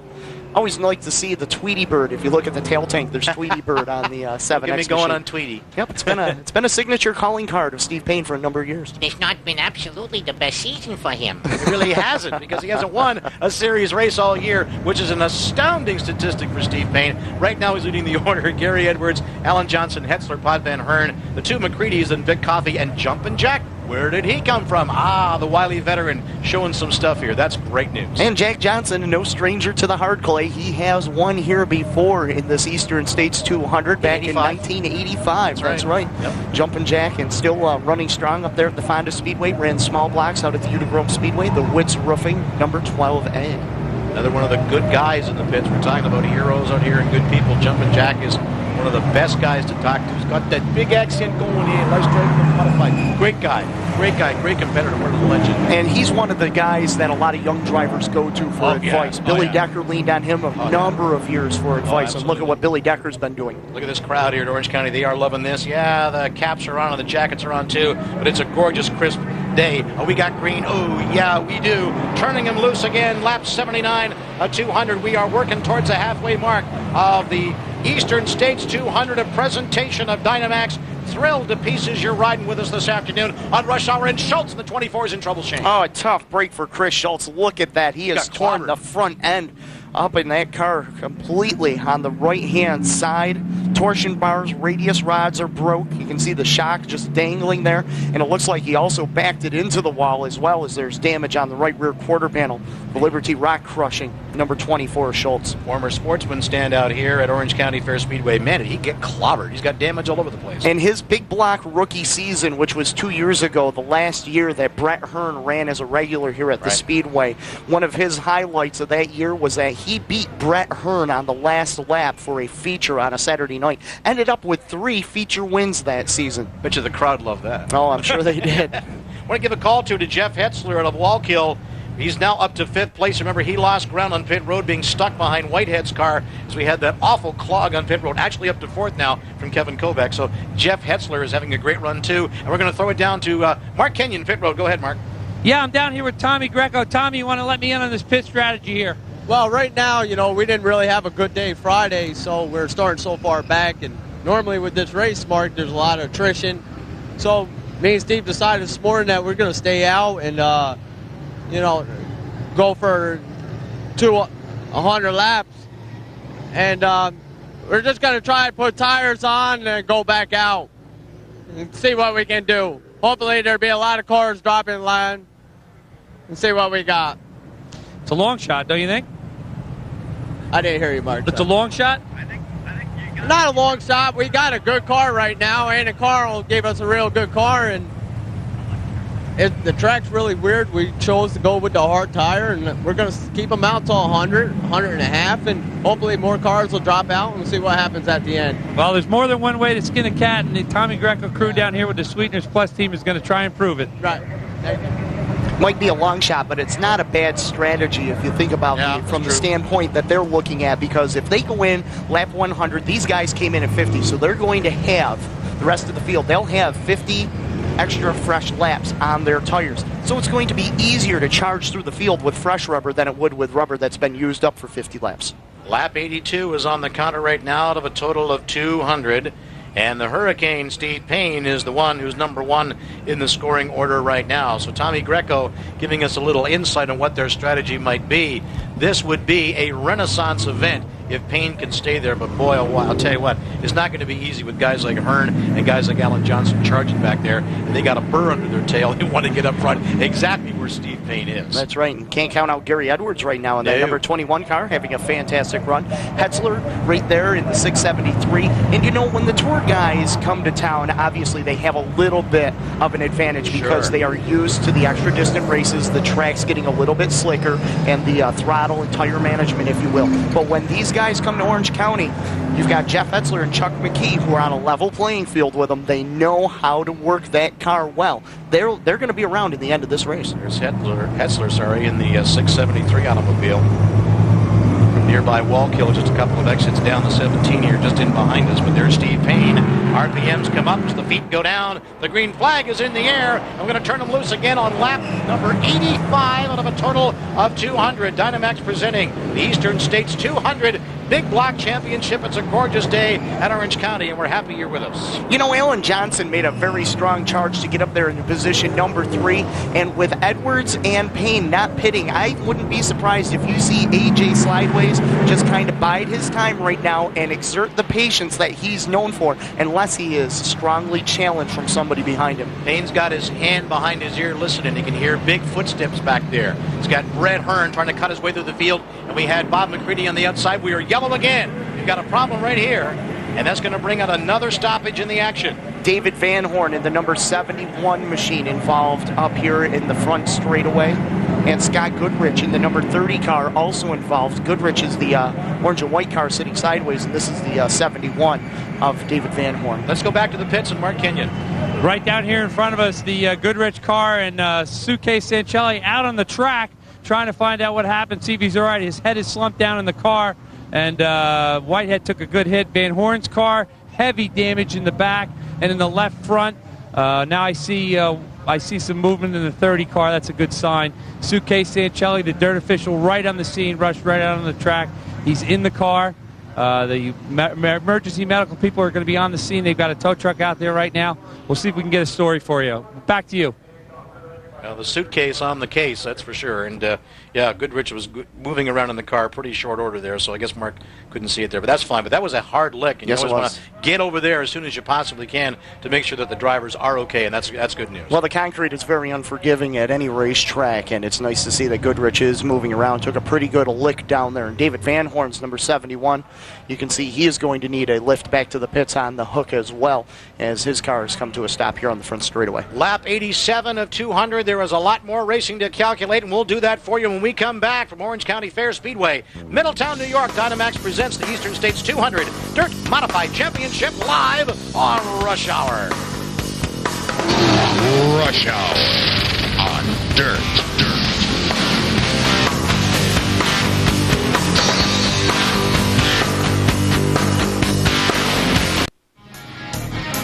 Good Crew moves on its stomach. Catering for Dirt Motorsports provided by WLR Construction and Frankie's Diner. WLR Construction is a New York City general contractor specializing in commercial custom interior renovations. Frankie's Diner, just across the street from Orange County Fair Speedway, features the finest homemade Italian cuisine. They cater to the race fans with a true racing atmosphere, and darn good for us too. Dirt Motorsports thanks both of these organizations for their continuing support of dirt modified racing. Well, the ambulance was out there and the crew was out there too. 9 cautions so far as we continue on with the Eastern States 200, a presentation of DynoMAX. Some thoughts down on the track for the latest wreck, and that's Mark Kenyon's story. Mark? Well, it's too bad young David Van Horn having a good drive. His car looks like it was heavily damaged, but nothing compared to the Scott Goodyear car. That car took a heck of a lick in the right rear. It looked to me like the frame was broken. That's how hard it hit in the right rear. When they got to him initially, I think he was stunned for a second, maybe unconscious for just a second. But I talked to Sancelli and the dirt official, and he said he's not really sure. He got out of the car very gingerly, walked to the ambulance, but very lucky. But just a testament to these car builders and to the dirt safety standards that keep these drivers safe in a really, really hard crash.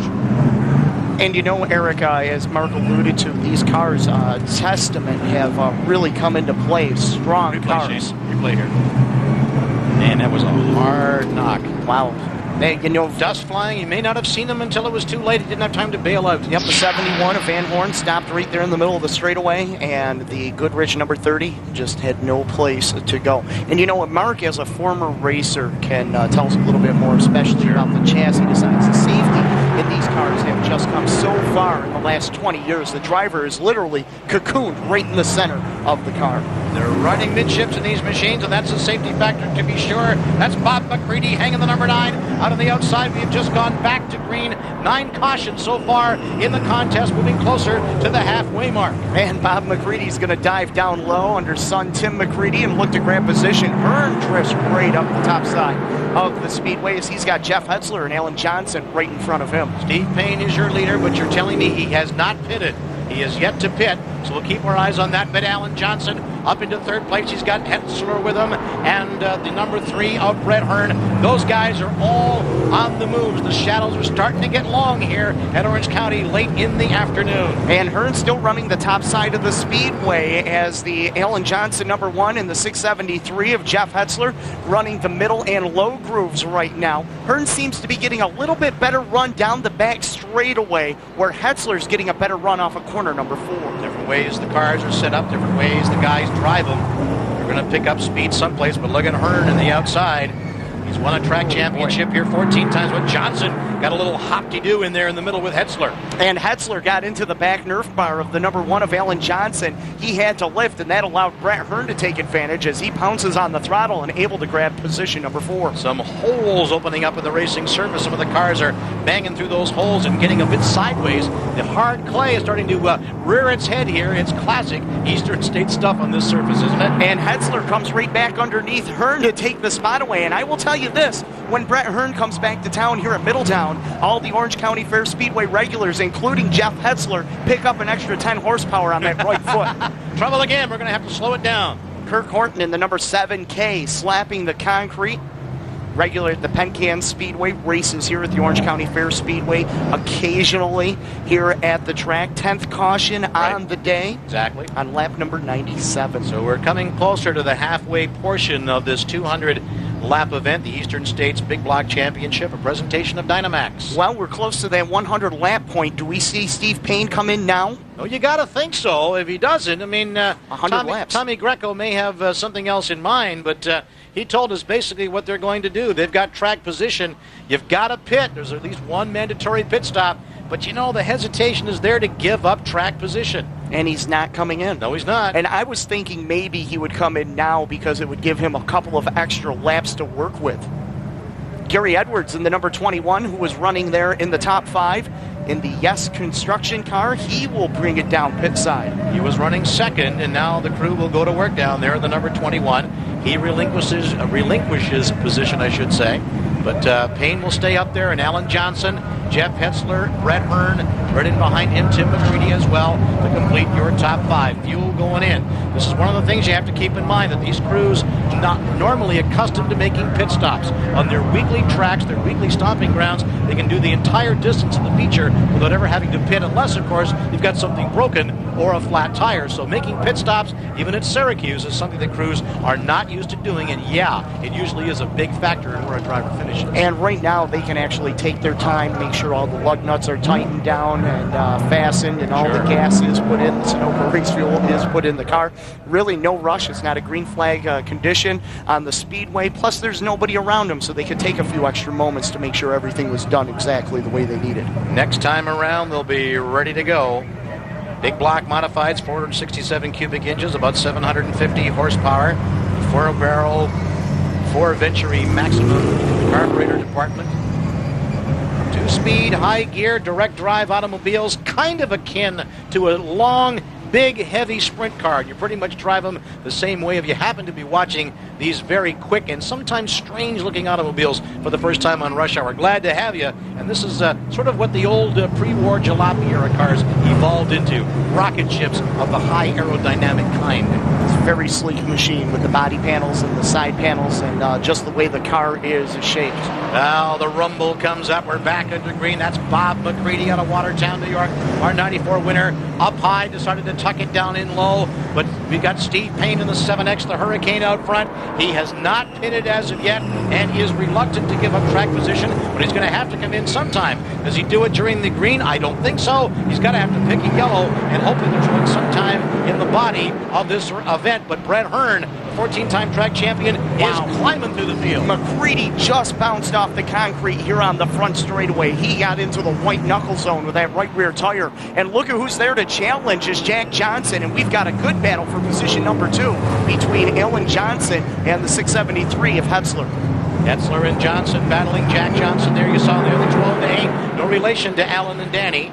He's out of Duanesburg, New York. Alan from Phelps, New York, and Danny from Rochester. But Brent Hearn is up along the high side here on the hard clay. Jeff Hetzler just took position number 2, and Bob McCreadie in trouble. The rear end is broken on the Kinney Trucks number 9, probably from the contact he had on the front stretch. Good call, Shane Andrews. He banged the wall harder than we probably all suspected, but he's broke something in the rear end, and Bob McCreadie's day, that bad luck continues. You see the back end of that car all askew. Oh, that's a tough break for Bob McCreadie. Had a fantastic run going in this DynoMAX Eastern States 200. So Bob McCreadie's going to have to park it because that modified is badly wounded. He's going to come down pit road. He didn't park it behind the wall. Down to Mark Kenyon. Take it away, Mark.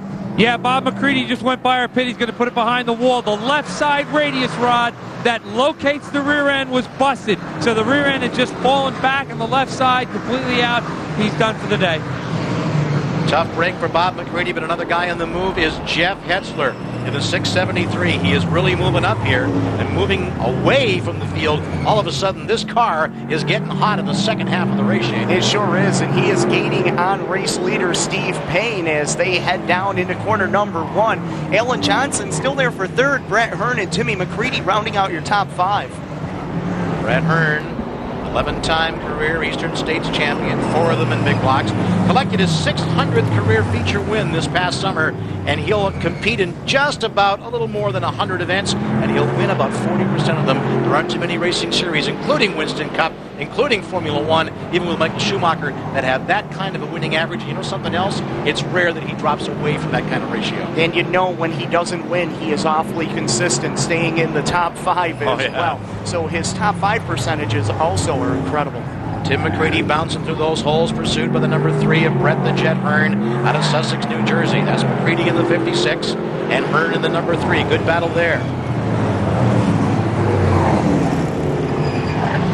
Hearn will try it up high. McCreadie has been liking that lower groove, Shane. He's been pretty much there the entire event. Yes, he has, and that's where his car seems to be working well. A couple of Tio chassis cars doing battle right there, McCreadie and the number 3 of Brent Hearn. There's Payne. That's Hetzler in the 673. Nearby Wallkill, New York. Hetzler in a Bicknell chassis right now, and he is getting quicker, and he is gaining on Steve Payne. He's going to pull right up within a car length behind him as they head down into turn number 3. Payne not deviating the bottom, so if Hetzler's going to want to get by him, he's going to have to go to the top side. Mark Kenyon, you have more on the Jeff Hetzler story. Yeah, I'm down here in the Hetzler pits with Ray 2. And Ray, you guys stopped. You're good to go. Payne hasn't stopped yet. He's going to try to go to 100. What's your guy saying? We're going to go to the end. We're done, ready to go. What's Jeff saying about how the car? Does he know? Did you know, or does he know that Payne hasn't stopped yet? Yeah, he's well aware of that. So he's just sitting there waiting for him to stop. Biding his time. Biding his time, and his crew chief, Ray Tewitt, quite a driver in his own right here. Jeff Hetzler knows how to win here at Orange County. Done it many times, and he's trying to do it here again today. Oh, he's right on the back bumper of the 7X of Steve Payne, but the crew down there applauding, cheering on their guy. You think he was contemplating retirement, Shane, before hooking up with car owner Ray Truitt during the offseason. This is a rejuvenated Jeff Hetzler, winning 4 times here in 2000 and nearly claiming the track championship. Well, he has been awfully fast in the 673 since they've teamed up, and we've got caution on the Speedway as the pace car comes out and picks up the field as we had 1 car slow. And you know, Mark said Jeff Hetzler knows how to win at this track. Oh, he sure does. Absolutely. And looking through my statistics here, he has never won the Eastern States 200. No, he never has. He's a former career Mr. Dirt champion. You heard it on the radio. Payne is coming in, the pit stop of the day, at least as far as this term of the race. Mark Kenyon, take it away, sir. I'm on my way to the Payne. Steve Payne rolls the number 7 right in the pit, Sweeteners Plus car. In the meantime, Brent Hearn also pits. So we've got 2 strategies going. Hearn slow stop. The crew fuel only, no tires for Steve Payne. Taking their time, they let him go. He's away. So Steve Payne makes his stop. In the meantime, the other end of the pits, the Hearn car, they're in for tires, so maybe they rethought that strategy. Back to you. So Hearn in the pits, so that service continues. Payne, we wonder when that yellow flashed, did we see him come in? You heard the radio crackle and the Hurricane on pit road to get that service. He relinquishes his track position, but you know what? That's okay. That's right. Now, Brent Hearn and Steve Payne now have tires that are 62 laps fresher than everybody else. Exactly. And Hearn was very fast off that last restart when he went in, when he did not take on fresh rubber. So let's see what that does now. Now, they did change the right rear, and remember, the right rear will get you through the corner. The left rear propels you down the straightaway. You're listening to Brent Hearn and crew on the radio. They're usually rather talkative, so we'll see if we can't maybe just shut up here for a couple of seconds and see what they're percolating on.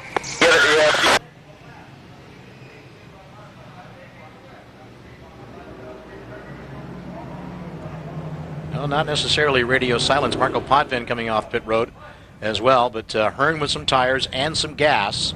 And Hetzler up front in the 673, and for veterans of Jeff Hetzler are kind of liking this situation right here.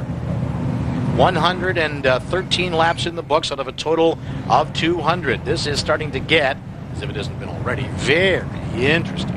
And you speak of veterans, look at the veterans in the top 4 positions. Oh, yeah. Jeff Hetzler, Alan Johnson, Jack Johnson.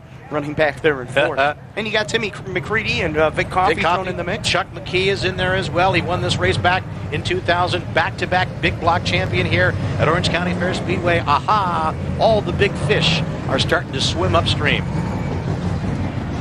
Hearn's pit, a report from Mark Kenyon. Mark, bring us up to date. I'm down here with Jay Castmore. Jay Bird, come on over here for a second, buddy. Let me get his attention. He's talking to Brent Hearn, shaking his head. Let me see if I can get in here. Jay, what'd you do? You said you changed compounds. Tell us what Brett just said. Yeah, I mean, the setup that we went out with obviously was good in the beginning, but as the track changed and we put fuel in it, it seemed, tell him no. It just didn't seem like the car wanted to react the same way down here in 1 and 2. It was okay up there, and the guys are getting underneath us down here. So we're just trying. We're rolling the dice on something that we know about this track, and we're hoping that it'll work. Put a little more stagger in it. Let's see what happens. And you went with an extra hard. Yeah, we went to a harder tire. Sometimes, you know, even though it's a softer compound, it looks okay. It's just not doing anything. So we're hoping that this will give us a little better side bite. Is this a sure thing, or just this is a last hope? This is.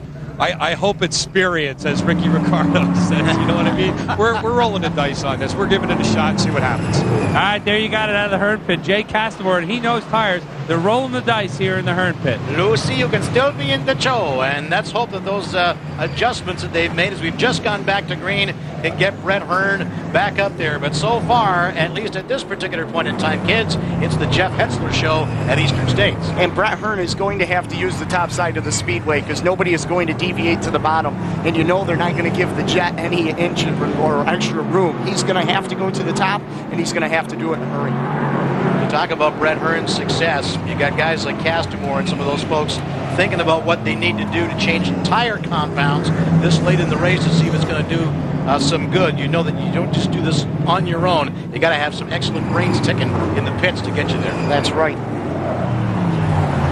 Before the pit, there it is. The graphic doesn't lie to you. After the pit, he's 19th, so he's got a lot of real estate to gain that he's to get up here. 118 of 200 laps, 82 laps to go. We're here with DynoMAX presenting the Eastern States 200, the Eastern States weekend. To pull the curtain down on the 2002 Dirt Modified season, there's Hetzler clicking off another one, Shane. And Hetzler very smooth as he exits the corner, and we can hear him as he comes down the front straightaway. He's burping the throttle and letting the car coast down into the corners and just easing into the throttle off the turns. Look at how straight he is. Had a little wiggle that time, but other than that, the car is very straight. He's not burning up any tires. No, he doesn't have to get very violent pitching that thing out sideways, does he? That's right. Very good handling car for the Hetzler 673. Hetzler trying to make up for a disappointing situation at Syracuse. We've got trouble. Caution is out. Frankie Caprera in the FX1 coming to a stop Frankie Caprera up against the wall. We're going to sort this thing out and come on back. There's still lots more to tell you about. From Orange County Fair Speedway, Middletown, New York, DynoMAX presents the Eastern States 200 Dirt Modified Championship live on Rush Hour. Rush Hour on Dirt. You're back at Orange County Fair Speedway, Middletown, New York. DynoMAX presenting the Eastern States 200 Dirt Modified Championship on Rush Hour. Eric Thomas, Shane Andrews, and Pitside with Mark Kenyon. The wall kill warrior continues to lead the way, Shane. He sure does, and he is setting the pace right now. He's got about an 8-car length advantage on Alan Johnson as they motor down the back straightaway. You can just see AJ Slideways a little bit out of the picture, running back there in third. Timmy McCreadie and Jack Johnson in that 12A. Jumpin' Jack started back in position number 26 and has worked his way up to the top 4. Hetzler, never a victory in this particular race. 23rd career Eastern States 200 start. His best finish was a 4th in 1984. So this is groundbreaking stuff potentially for Jeff Hetzler. The De Palma 34 appears to be a factor here. You see flashes of him there. He's up here along with Alan Johnson and Jack Johnson and Tim McCreadie. So he's really holding his own. He's one position ahead of Vic Coffey. Just saw him there in the 32. And you've got Vic Coffey right behind him and the number 19. McKee not too far behind. And it looks like Timmy McCreadie may be gaining in on the Alan Johnson number 1.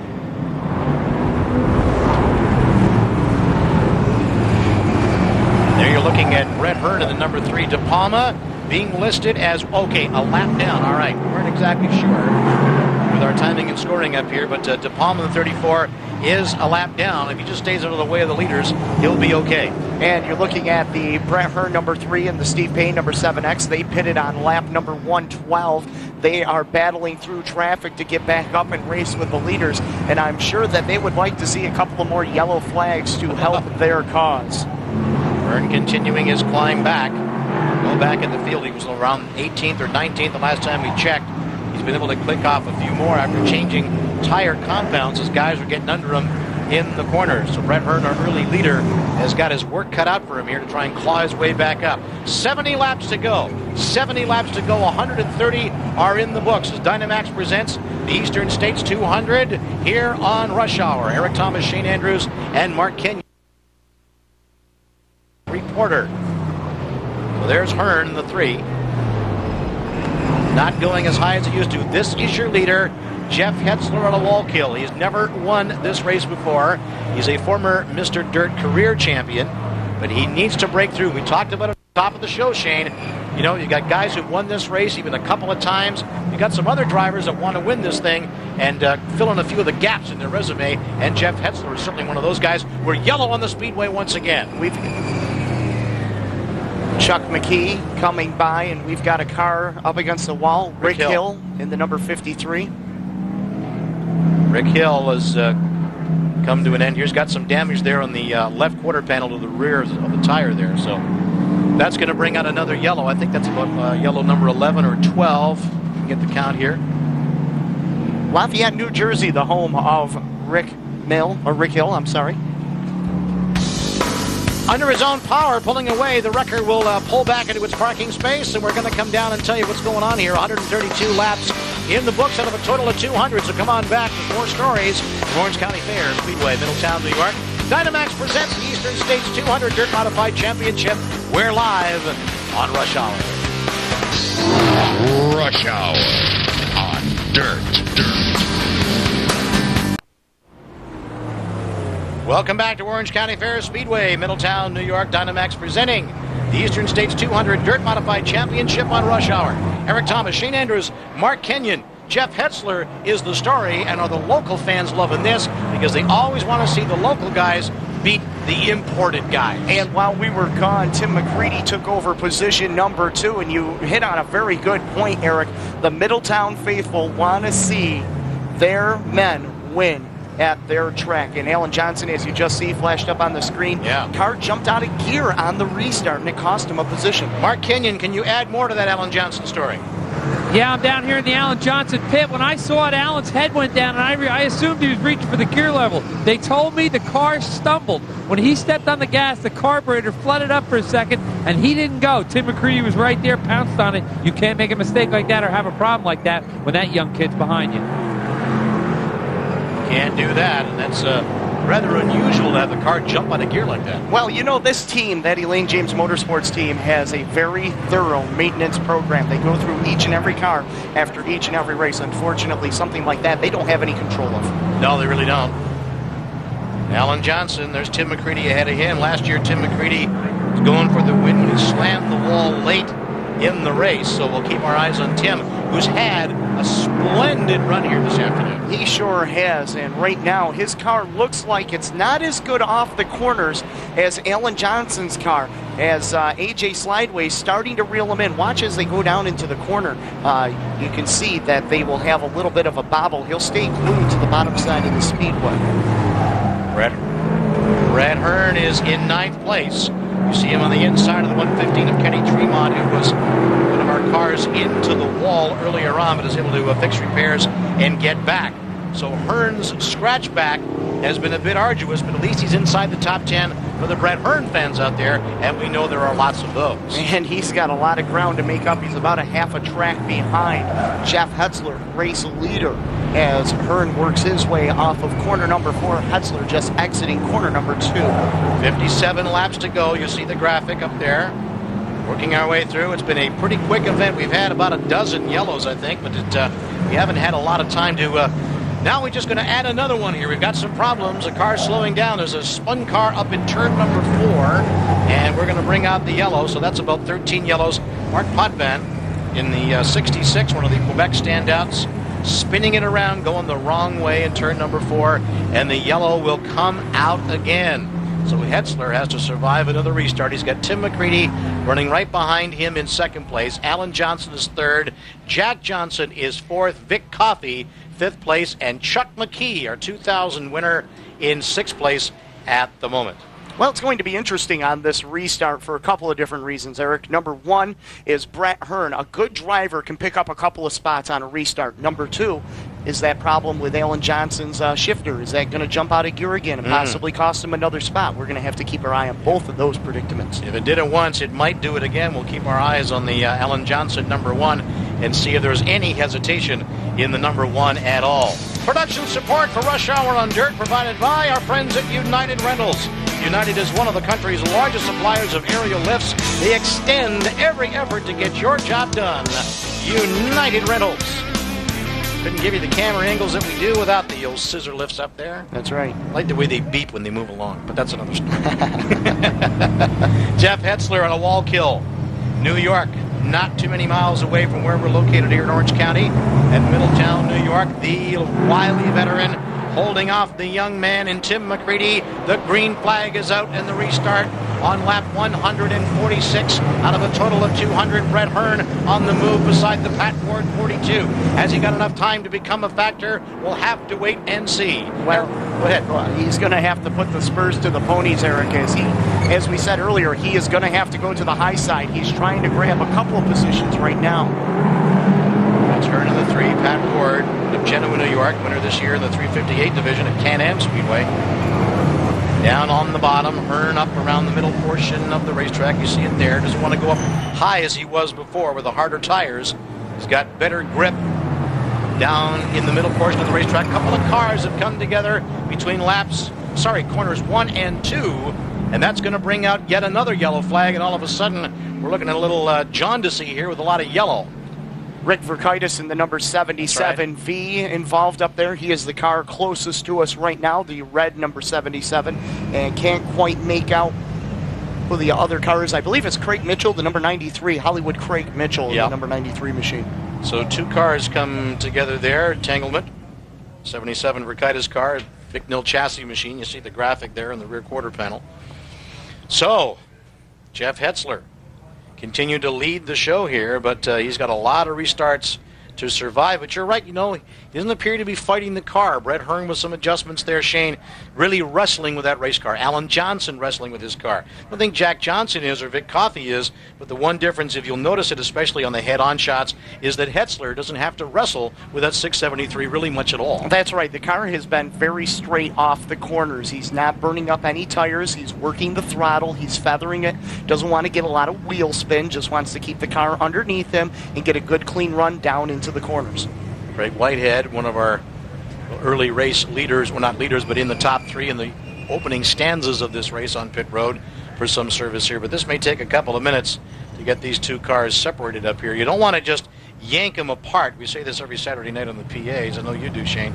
But you don't want to just get up there and just yank these two things apart and inflict more damage, because you've got, essentially they're an open wheel machine, and if you just go yanking on things, you can really do some damage, especially in the front end, so you got to do it very carefully. Well, you can see the shock tower right here, how open that is, the radius rods and the torsion bars right there on the left front, and it looks like the right front of the Verkaitis machine may be caught under the left rear quarter panel, I think you're right, of the number 93 of Mitchell. So to tear those cars apart, you're going to rip off the shock tower and the rods and the bars off of not only Verkaitis, but also the bars in the back end of the number 93 of Mitchell, and it's just going to create more damage. One of the beauties of these machines, we call them modified stock cars, but in essence they are also open wheel machines, as a sprint car is. So you kind of walk that tightrope between a bodied, fendered stock car and an open wheel machine too. So right. And when these, we've seen it before, we've seen these cars hop over one another's wheels. And once they do that, you get two wheels going at the same motion, at the same direction, has a tendency to launch somebody into the air. Doesn't happen very often. When it does, it can be rather cataclysmic. Well, we're going to get these cars untangled and get back to activity. At the moment, it's Jeff Hetzler leading the show from Orange County Fair Speedway, Middletown, New York, and the DynoMAX Eastern States 200 Dirt Modified Championship is what it is, and it's live on Rush Hour. Rush Hour on Dirt.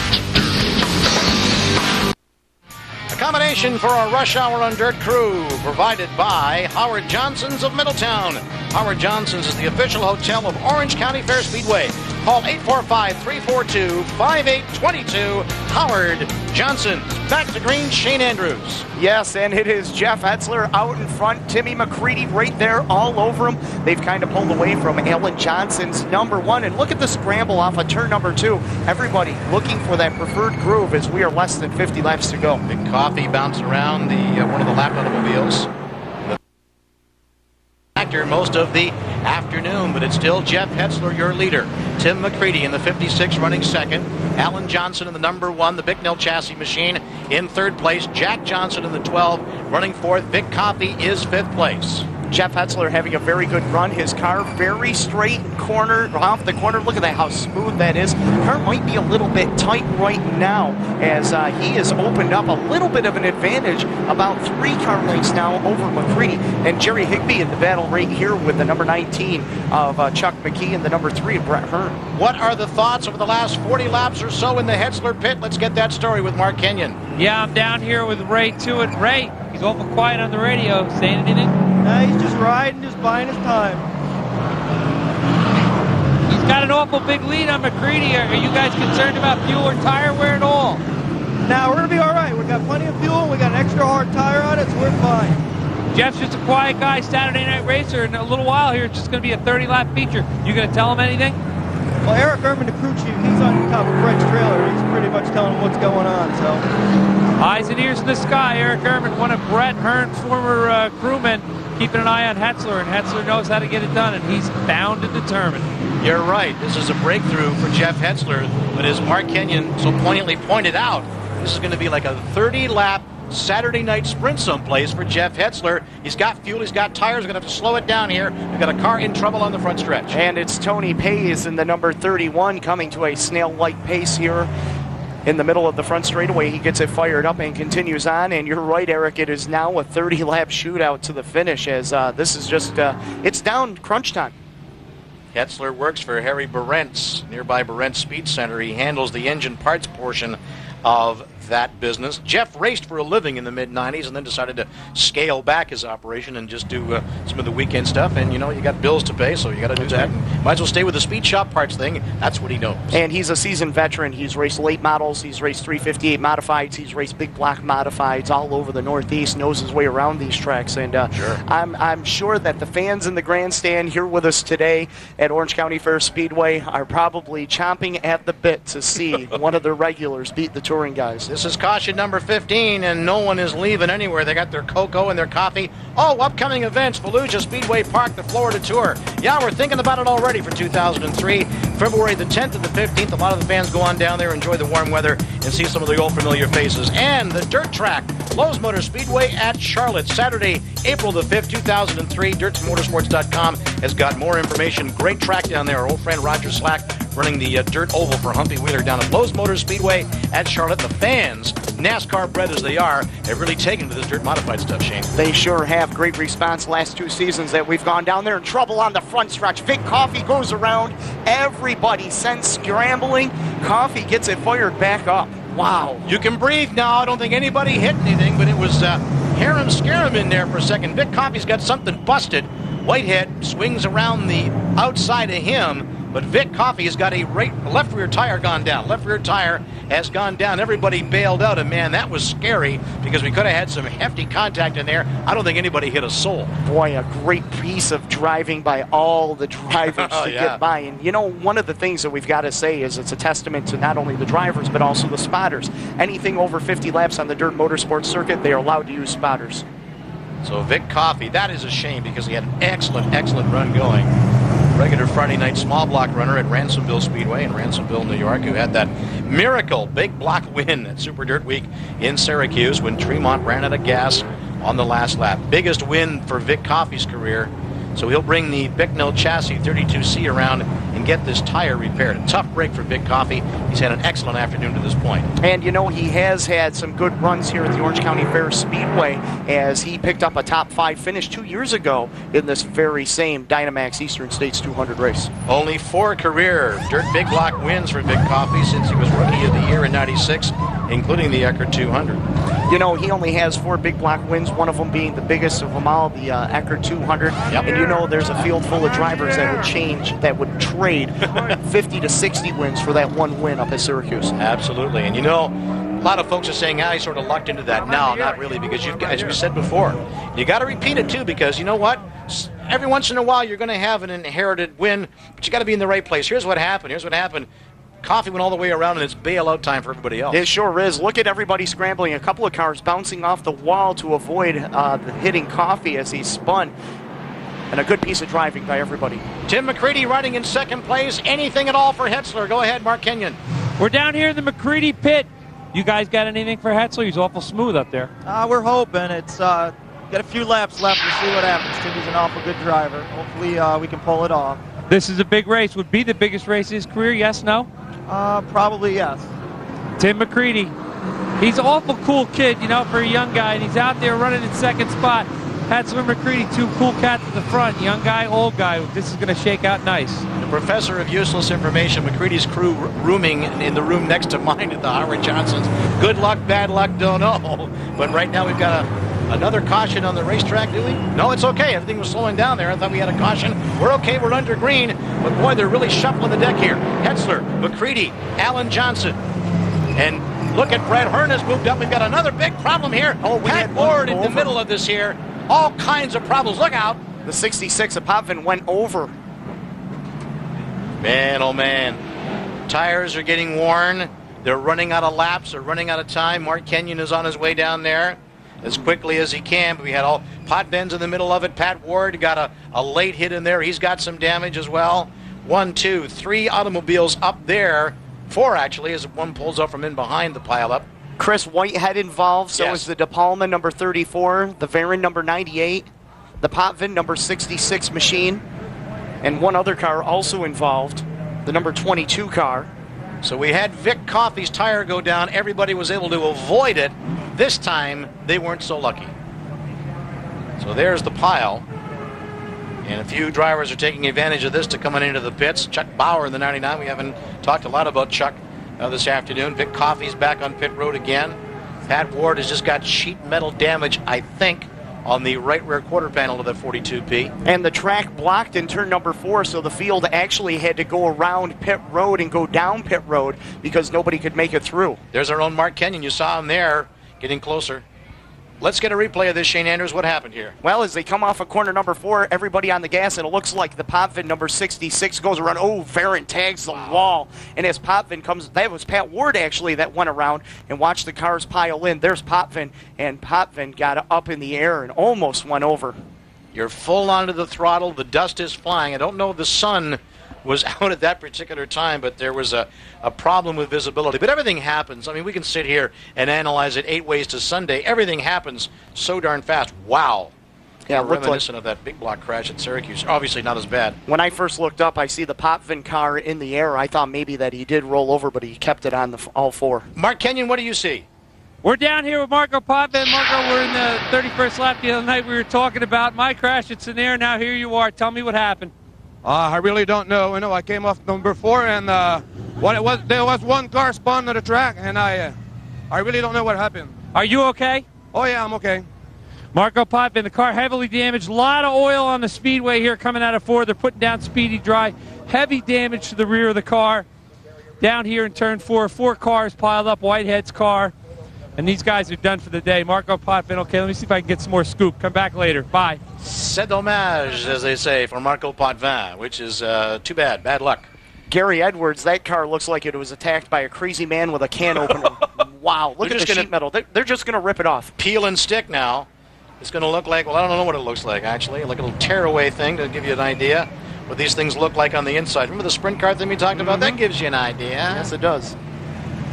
So the cleanup here continues at Orange County as the Speedy Dry, the kitty litter, gets put down. We got some goop to mop up, and we'll do that. And while we're doing that, we'll cut away for just a second. Come on back. Orange County Fair Speedway, Middletown, New York. DynoMAX is presenting the Eastern States 200 Dirt Modified Championship. We're live on Rush Hour. Rush Hour on Dirt.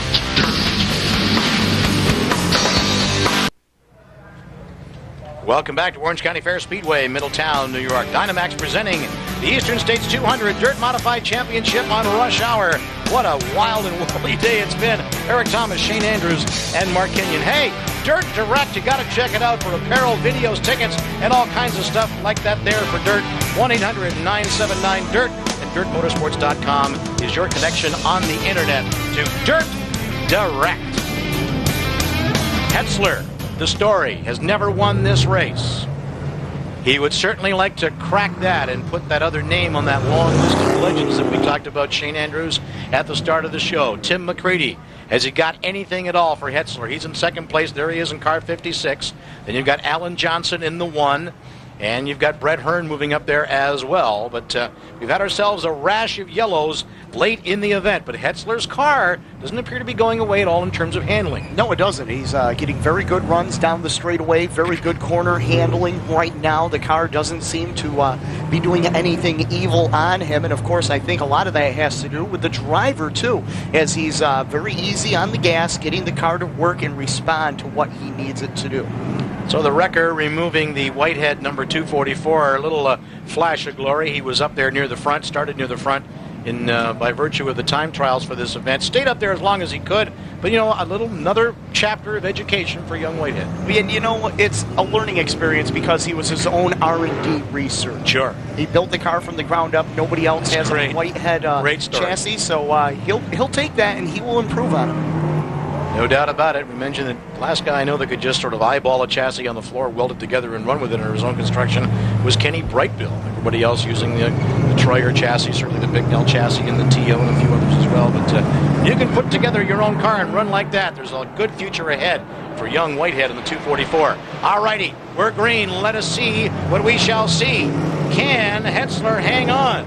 McCreadie in the 56, Alan Johnson in the 1, and here comes Brent Hearn. Heil Silver on the outside. Has he got anything for the top 3, Shane? He's got something for Alan Johnson right now. He's looking to drive by AJ Slideways off of corner number 4. Who's going to get the better run down the front straightaway into turn number 1? It's going to be Hearn. Oh, the dust is thick out there, but this is the way these guys love this. Hearn in the 3, Alan Johnson on the bottom. How many feature wins, how many championships have these guys banged off together? A whole lot of them. The legendary names are fighting up front, but there's a guy looking to add to that, and that's Jeff Hetzler. He's up front. As long as these guys are fighting each other, they're not fighting him, and that suits Hetzler just fine. And Jeff Hetzler, as we have said, has never won this race. Neither has Tim McCreadie. That's right. Number 56. Between Brent Hearn with his 4 wins, Alan Johnson with his 1 win, they've won 5 of these DynoMAX Eastern States 200s. Come on, you're the man. You're hearing it on the radio. That still is. Yes, the scanner is still on Brent Hearn. Say, come on, you're the man. Let's get going here. Come on, man. Right around him. There's still time. But you know, Timmy McCreadie's crew is probably telling him on his frequency, hey, you've got company in a 3-car. You need to hold your line, make them go around you. Look at the difference in attitude of machinery. McCreadie's 56. He picks up that left front wheel, tricycles the car as he goes around the corner. Hearn with the pressure on, and then you watch Hetzler's car sit it again, just as flat and as true as a string going through those corners. And you know, Hearn's crew probably right now, they're not second guessing the decision that they made to come in and take that right rear tire on. Exactly. Fresher tire, and they had 65 fresher laps than everybody else, and it's paying off as he runs in third. 23 laps to go. That is all. Hearn pitted for tire change on lap 112, and with 23 to go, is back up into the picture and complexion of this race. You haven't won 14 track championships at this place because you sort of just throw it out the window and try something. This guy knows this place so very, very well. Makes his regular weekly home now at the Lebanon Valley Speedway, where he won the Big Block Championship this year. Comes on back to Eastern States and putting on another show. The McCreadie pit may have a story, and for that, let's go to Mark Kenyon. Mark. I'm down in the McCreadie pit with Renee Lapishka. Renee, how cool is it to be down here right in race time? Oh, it's really cool. We get like front row seats. It's really interesting. Were you surprised when you won? Oh, I was really surprised. My sister entered me, and it was kind of, I really wasn't even sure what she did for me. Did they tell you, the McCreadie crew tell you that the winner of the contest when the race is over has to wash the car by hand? Yeah. They told you that? Yeah, they were joking about that a lot last night. All right, Renee Lapishka, winner of the Crew with McCreadie contest. Excited to be down here, and her boys in second spot. That's a great contest to bring a fan down there right into the pits, and we were earlier in the season talking about that contest and who would win it, and the young lady down there seems to be very thrilled until, of course, she has to wash the car. And you know, if Timmy McCreadie holds on to second or even possibly wins this race, they may be bringing her to every race after that. Good luck charm, yeah, superstition reigns supreme in this sport, you can be sure. And if they win, they're going to say, you want to be permanent? You bet. Tim McCreadie's 6th career 200 start here at Eastern States. His best finish in 97 with a 4th. So there's a potential breakthrough there with the McCreadie 56 too. And Brent Hearn has fallen back from the McCreadie number 56 right now. And Hearn seems to have developed a nasty push through corner number 1 and 2. Wow, the car just drifted right up that 3-degree banking, but Alan Johnson wasn't close enough to take advantage. Push means the car doesn't want to turn when you want it to, and it wants to push up near the wall someplace. So that's got to be a real handful, like trying to turn a full-grown oak tree around in the ground when a car like that is not wanting to turn with a push that bad. Jeff Hetzler has now worked his way into traffic, and this is where the spotter comes into play, telling him go low, go high, take your time. And Hetzler has to be very cautious about the slower traffic, how he picks his lines, and he is stuck behind a car now as McCreadie's starting to reel him in. And Hearn right there on the back bumper of the 56 of Tim McCreadie. Bad luck for Hearn, 29th place in 2000 and 2001. Mark Kenyon is more bad luck raising its head in the Hearn pit. I'm down here in the Hearn pit. Let's get a word. What's he saying? The car looks like it picked up a push. He charged right up to McCreadie, and now he can't seem to get by. He's happy with the move that we made with the right rear change, but we're having a hard time getting around Tim right now. We're running the same line. We're trying different lines to get around him. That's where we're at. Budweiser car's doing the best job he can. Brett saying anything on the radio? Is he quiet? No, he's happy with it. He's trying different lines. That's why it's shown a little bit of push once in a while. So, all right, Brent Hearn looking for bite on this track, and he'll go everywhere in this speedway to look for bite. High, low, but he just fell back a little ways from McCreadie, so I don't know. He charged up to 3rd, and that may be the end. And that's a sign of a veteran racer, always searching for a faster line. You're going to see Brent Hearn do it. Alan Johnson is notorious for it. Tim McCreadie does it all the time. You've got to continually search on the racetrack for the fastest group to where your car is going to work. And I suppose it's somewhat self-serving, but I always use episodes like this to countermand those out there from the ignorant side who don't think these guys are athletes. You think it's easy to steer a car around this place when it's handling well. You know what? There's a lot of problems if you're trying to do it with a car that isn't handling at all. Is Hetzler running into some problems here? Swinging around on the outside of a lap car. Tim McCreadie is there, but he looked to be just hesitating a little bit down the backstretch. I saw some necks and heads crane up with concern. Is Hetzler maybe coming off the edge a little bit here? Maybe, but he's got Jason Barney, and they're running the exact same line right now on the straightaway. And Hetzler is being challenged by Tim McCreadie. McCreadie still within striking distance as they go to turn 3, and this is allowing Brent Hearn and Alan Johnson to close in. Oh, look at this. Lap cars, we got a problem with our leader. Hetzler gets tangled up with a lap car. Exactly what you didn't want to have happen. A lap car gets in the way. He's got a right rear flat tire on the 673. Oh, no. Disaster strikes. We were just looking at that with the lap on the wheel. Hetzler climbed over the front end, and now he's got a flat as well. Everything comes unraveled with 10 laps to go in the event, Shane Andrews. The car is on its feet. Jaws are hanging open. They cannot believe what's happened. Put that hard tire on. Unbelievable spread of circumstances. Oh, man. And you hear the crews talking to him. They're putting the hard compound tire on when he comes to a stop. Oh, a tough break for Jeff Hetzler. Down to Kenyon. Go ahead, Mark.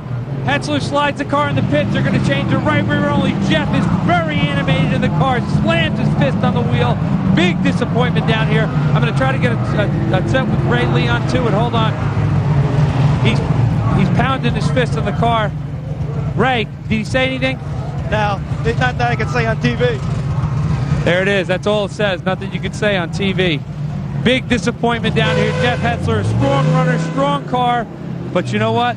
You got to race the whole 200 laps, and a lap car just took him out. And the four-letter verbiage is flying down there in the Hetzler pit. Those guys are major league ticked off. Headsets are getting thrown to the ground. They had this thing with 10 laps to go. He climbs over the front end of a lap car. Heartbreak again. We saw it at Syracuse. We're seeing it again at Eastern States. Shane Andrews called this. This is absolutely heartbreaking. Jason Barney, the number 87, is right there in front of Hetzler, and Hetzler sneaks into the inside, tries to give him a little bump to get him out of the way, and Barney comes back down, and there's the open wheels turning together, and they get together, and Hetzler goes right over his front, and right there is where the tire goes flat when he went over the top of the shock tower, and it deflated the right rear tire. Tell you, guys got loose pants right now is Tim McCreadie, because he didn't know whether that hole he was going for down on the inside was going to close off or not, and the two cars tangled together were going to slide into him. Watch McCreadie get by here on the inside.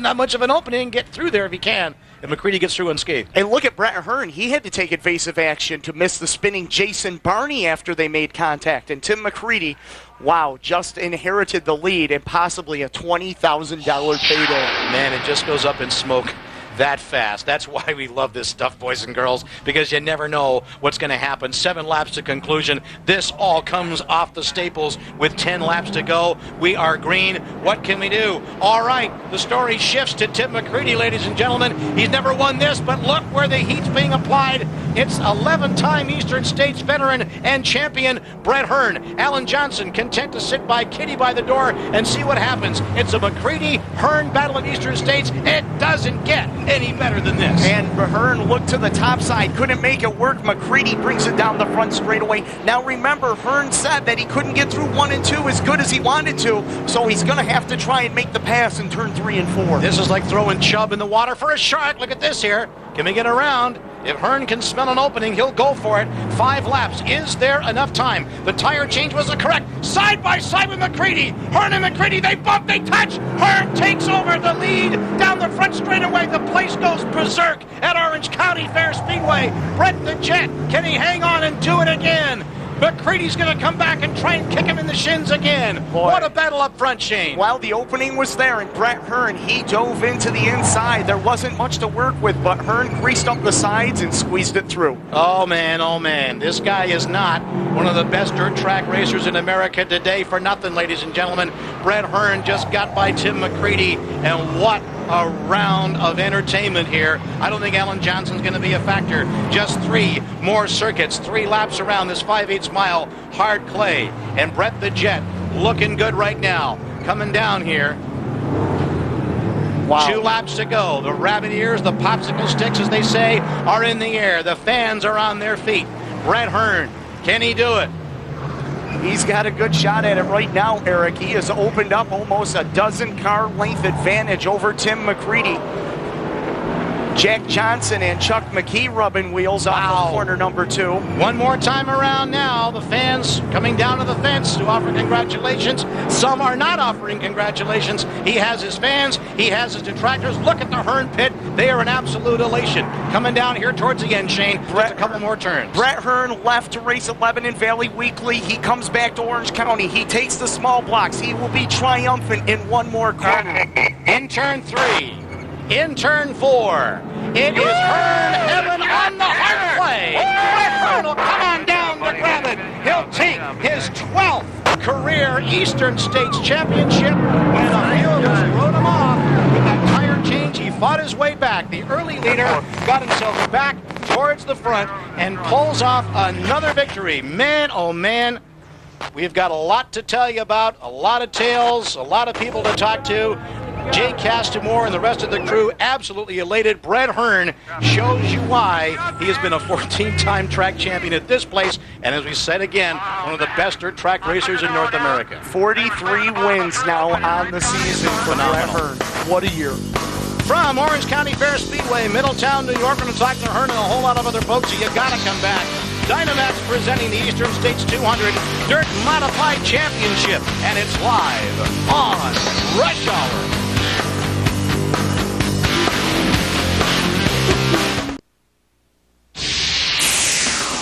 Rush Hour on Dirt is brought to you in part by DynoMAX Performance Exhaust, one of the brands of Tenneco Automotive, by Sunoco A+, 24-hour convenience.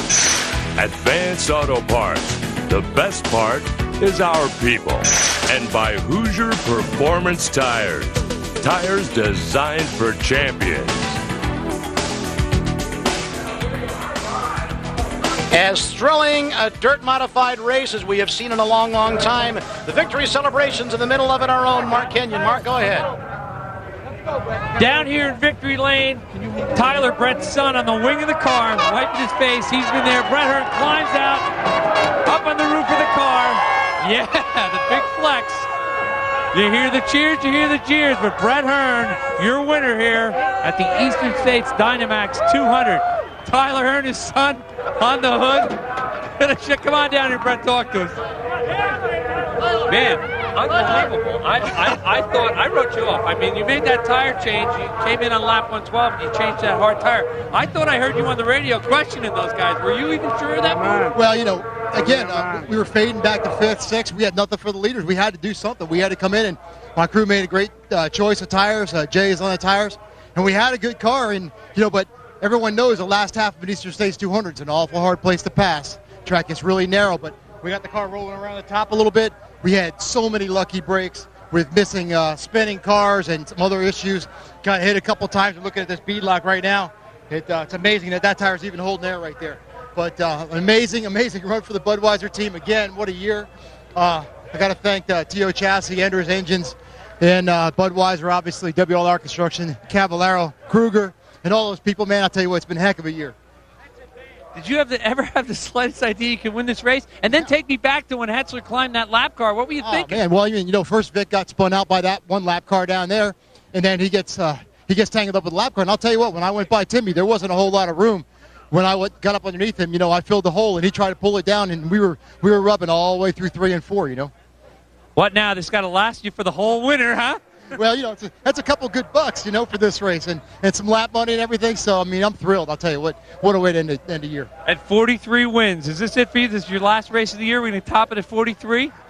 Man, I was just trying to get to 40. Now, you know, we do this amazing sweep here at Eastern States weekend, and just phenomenal. I'm living a dream, really. Small block, big block, 43 wins, his best career ever. I'll tell you what, I think guys are going to have to wait a little while for Brent Hearn to retire at 44 years old. He's like a fine wine. He's just getting better with age. Yeah, I was waiting for somebody to use that cliche. No, it really is a phenomenal, phenomenal weekend. Brent Hearn, there's the unofficial results. Tim McCreadie second. Alan Johnson hung in there, didn't have much at the end, though, for the leaders. Jerry Higbee finishing fourth, and Chuck McKee, the local Middletown favorite, finishes fifth, Shane. Jack Johnson from 26th to 6th. Steve Payne recovers for 7th. Gary Edwards, Bobby Barron, and Tommy Meyer complete your top 10. Vic Coffey hung in there as long as he could, then finished 11th. Pat Ward got banged up 12th. Jeff Hetzler, they all wanted him to win, but he'll settle for 13th. Ray Jasenbowski 14th, and Jason Barney in the 15th slot. Kenny Tremont, 16th. Scott Ferrier, Bill Wilson, Craig Mitchell, and the Z-Ride of Butch Tittle, your top 20. Another guy looking for his first win will have to settle for second place. It's the Littlefoot standing by with Mark Kenyon. Go ahead, Mark. We're down here in the pits with Tim McCreadie. Timmy, close, but take us back to when Jeff tangled that lap car and you grabbed the lead. Well, just Jeff, we had an extra round. We were better on a long run, and Jeff was just right up to that guy, and it's tough racing. The guy didn't really give him no inches. Jeff was pretty much under him through 3 and 4. It looked like to me, and they got the bumping, and it's just luck. You know what I mean? It's the way this game goes. It's luck sometimes. It's lucky, if you're fortunate that your car ain't right in the first 100, you can take tires on and come back up through, and you take your head off the Brett. He didn't outsmart everybody today. He outdialed them because his car was off the first 100. He takes tires. He's got more tire than everybody. When we ran in the top 3 all day, we're not going to take tires, So it's just one of them deals. So when Brett got under you, take me back there. You were pretty much out of tire. You had nothing for him. When he got under you, there was nothing you could do. Oh, I don't think we had much for him when he was in third, and I was second. It's just I moved up to the middle when he started getting within a 2 to 3 just to see how it was, and it was better there. We got beat because he had a better car at the end, and that's the way this racing game is played sometimes. I'm just happy for John Finch. We needed a good run down the year. We've been terrible in these 200 lappers, never had a finish, so this is the first one I've finished in 2 years. So I can't be disappointed. I'm just a little disappointed, and what are you going to do? It's not like we slipped off the bottom. We ran the bottom, he would have went around me. He had the better car at the end of the race, and stopwatches will tell it all day long. Well, the old guy Hearn won, but the young guy here, I'll guarantee you, we're going to see this guy standing one notch higher in victory lane before his career is over. He's just starting. Tim McCreadie finishes second here today, but a great run. Just closing my eyes how much he sounds like Bob. His voice is pretty similar to his dad's. He's inherited a lot of his dad's ability. He will be back, you can be sure. And just looking at some of the flat tires here, we know that Steve Payne has got a flat right rear tire. There was contact when Hearn went in around and got by McCreadie, and as he said, it's lucky that the beadlock held because he could have had a flat tire as well. Let's look at the top 6 in points, Shane. Brent Hearn finishes 132 points behind Alan Johnson. He is the Mr. Dirt champion. Tim McCreadie, Tim Fuller, Gary Tompkins a great year in 5th, and Billy Decker gets a 6th. So there's the way it works. So that is the story from Orange County Fair Speedway, and that's going to do it from Orange County Fair and the DynoMAX Eastern States 200. For Shane Andrews, Mark Kenyon, Stats Whiz Kevin Kovac, and our entire Rush Hour on Dirt crew, I'm Eric Thomas. I've had a blast. So long, everybody.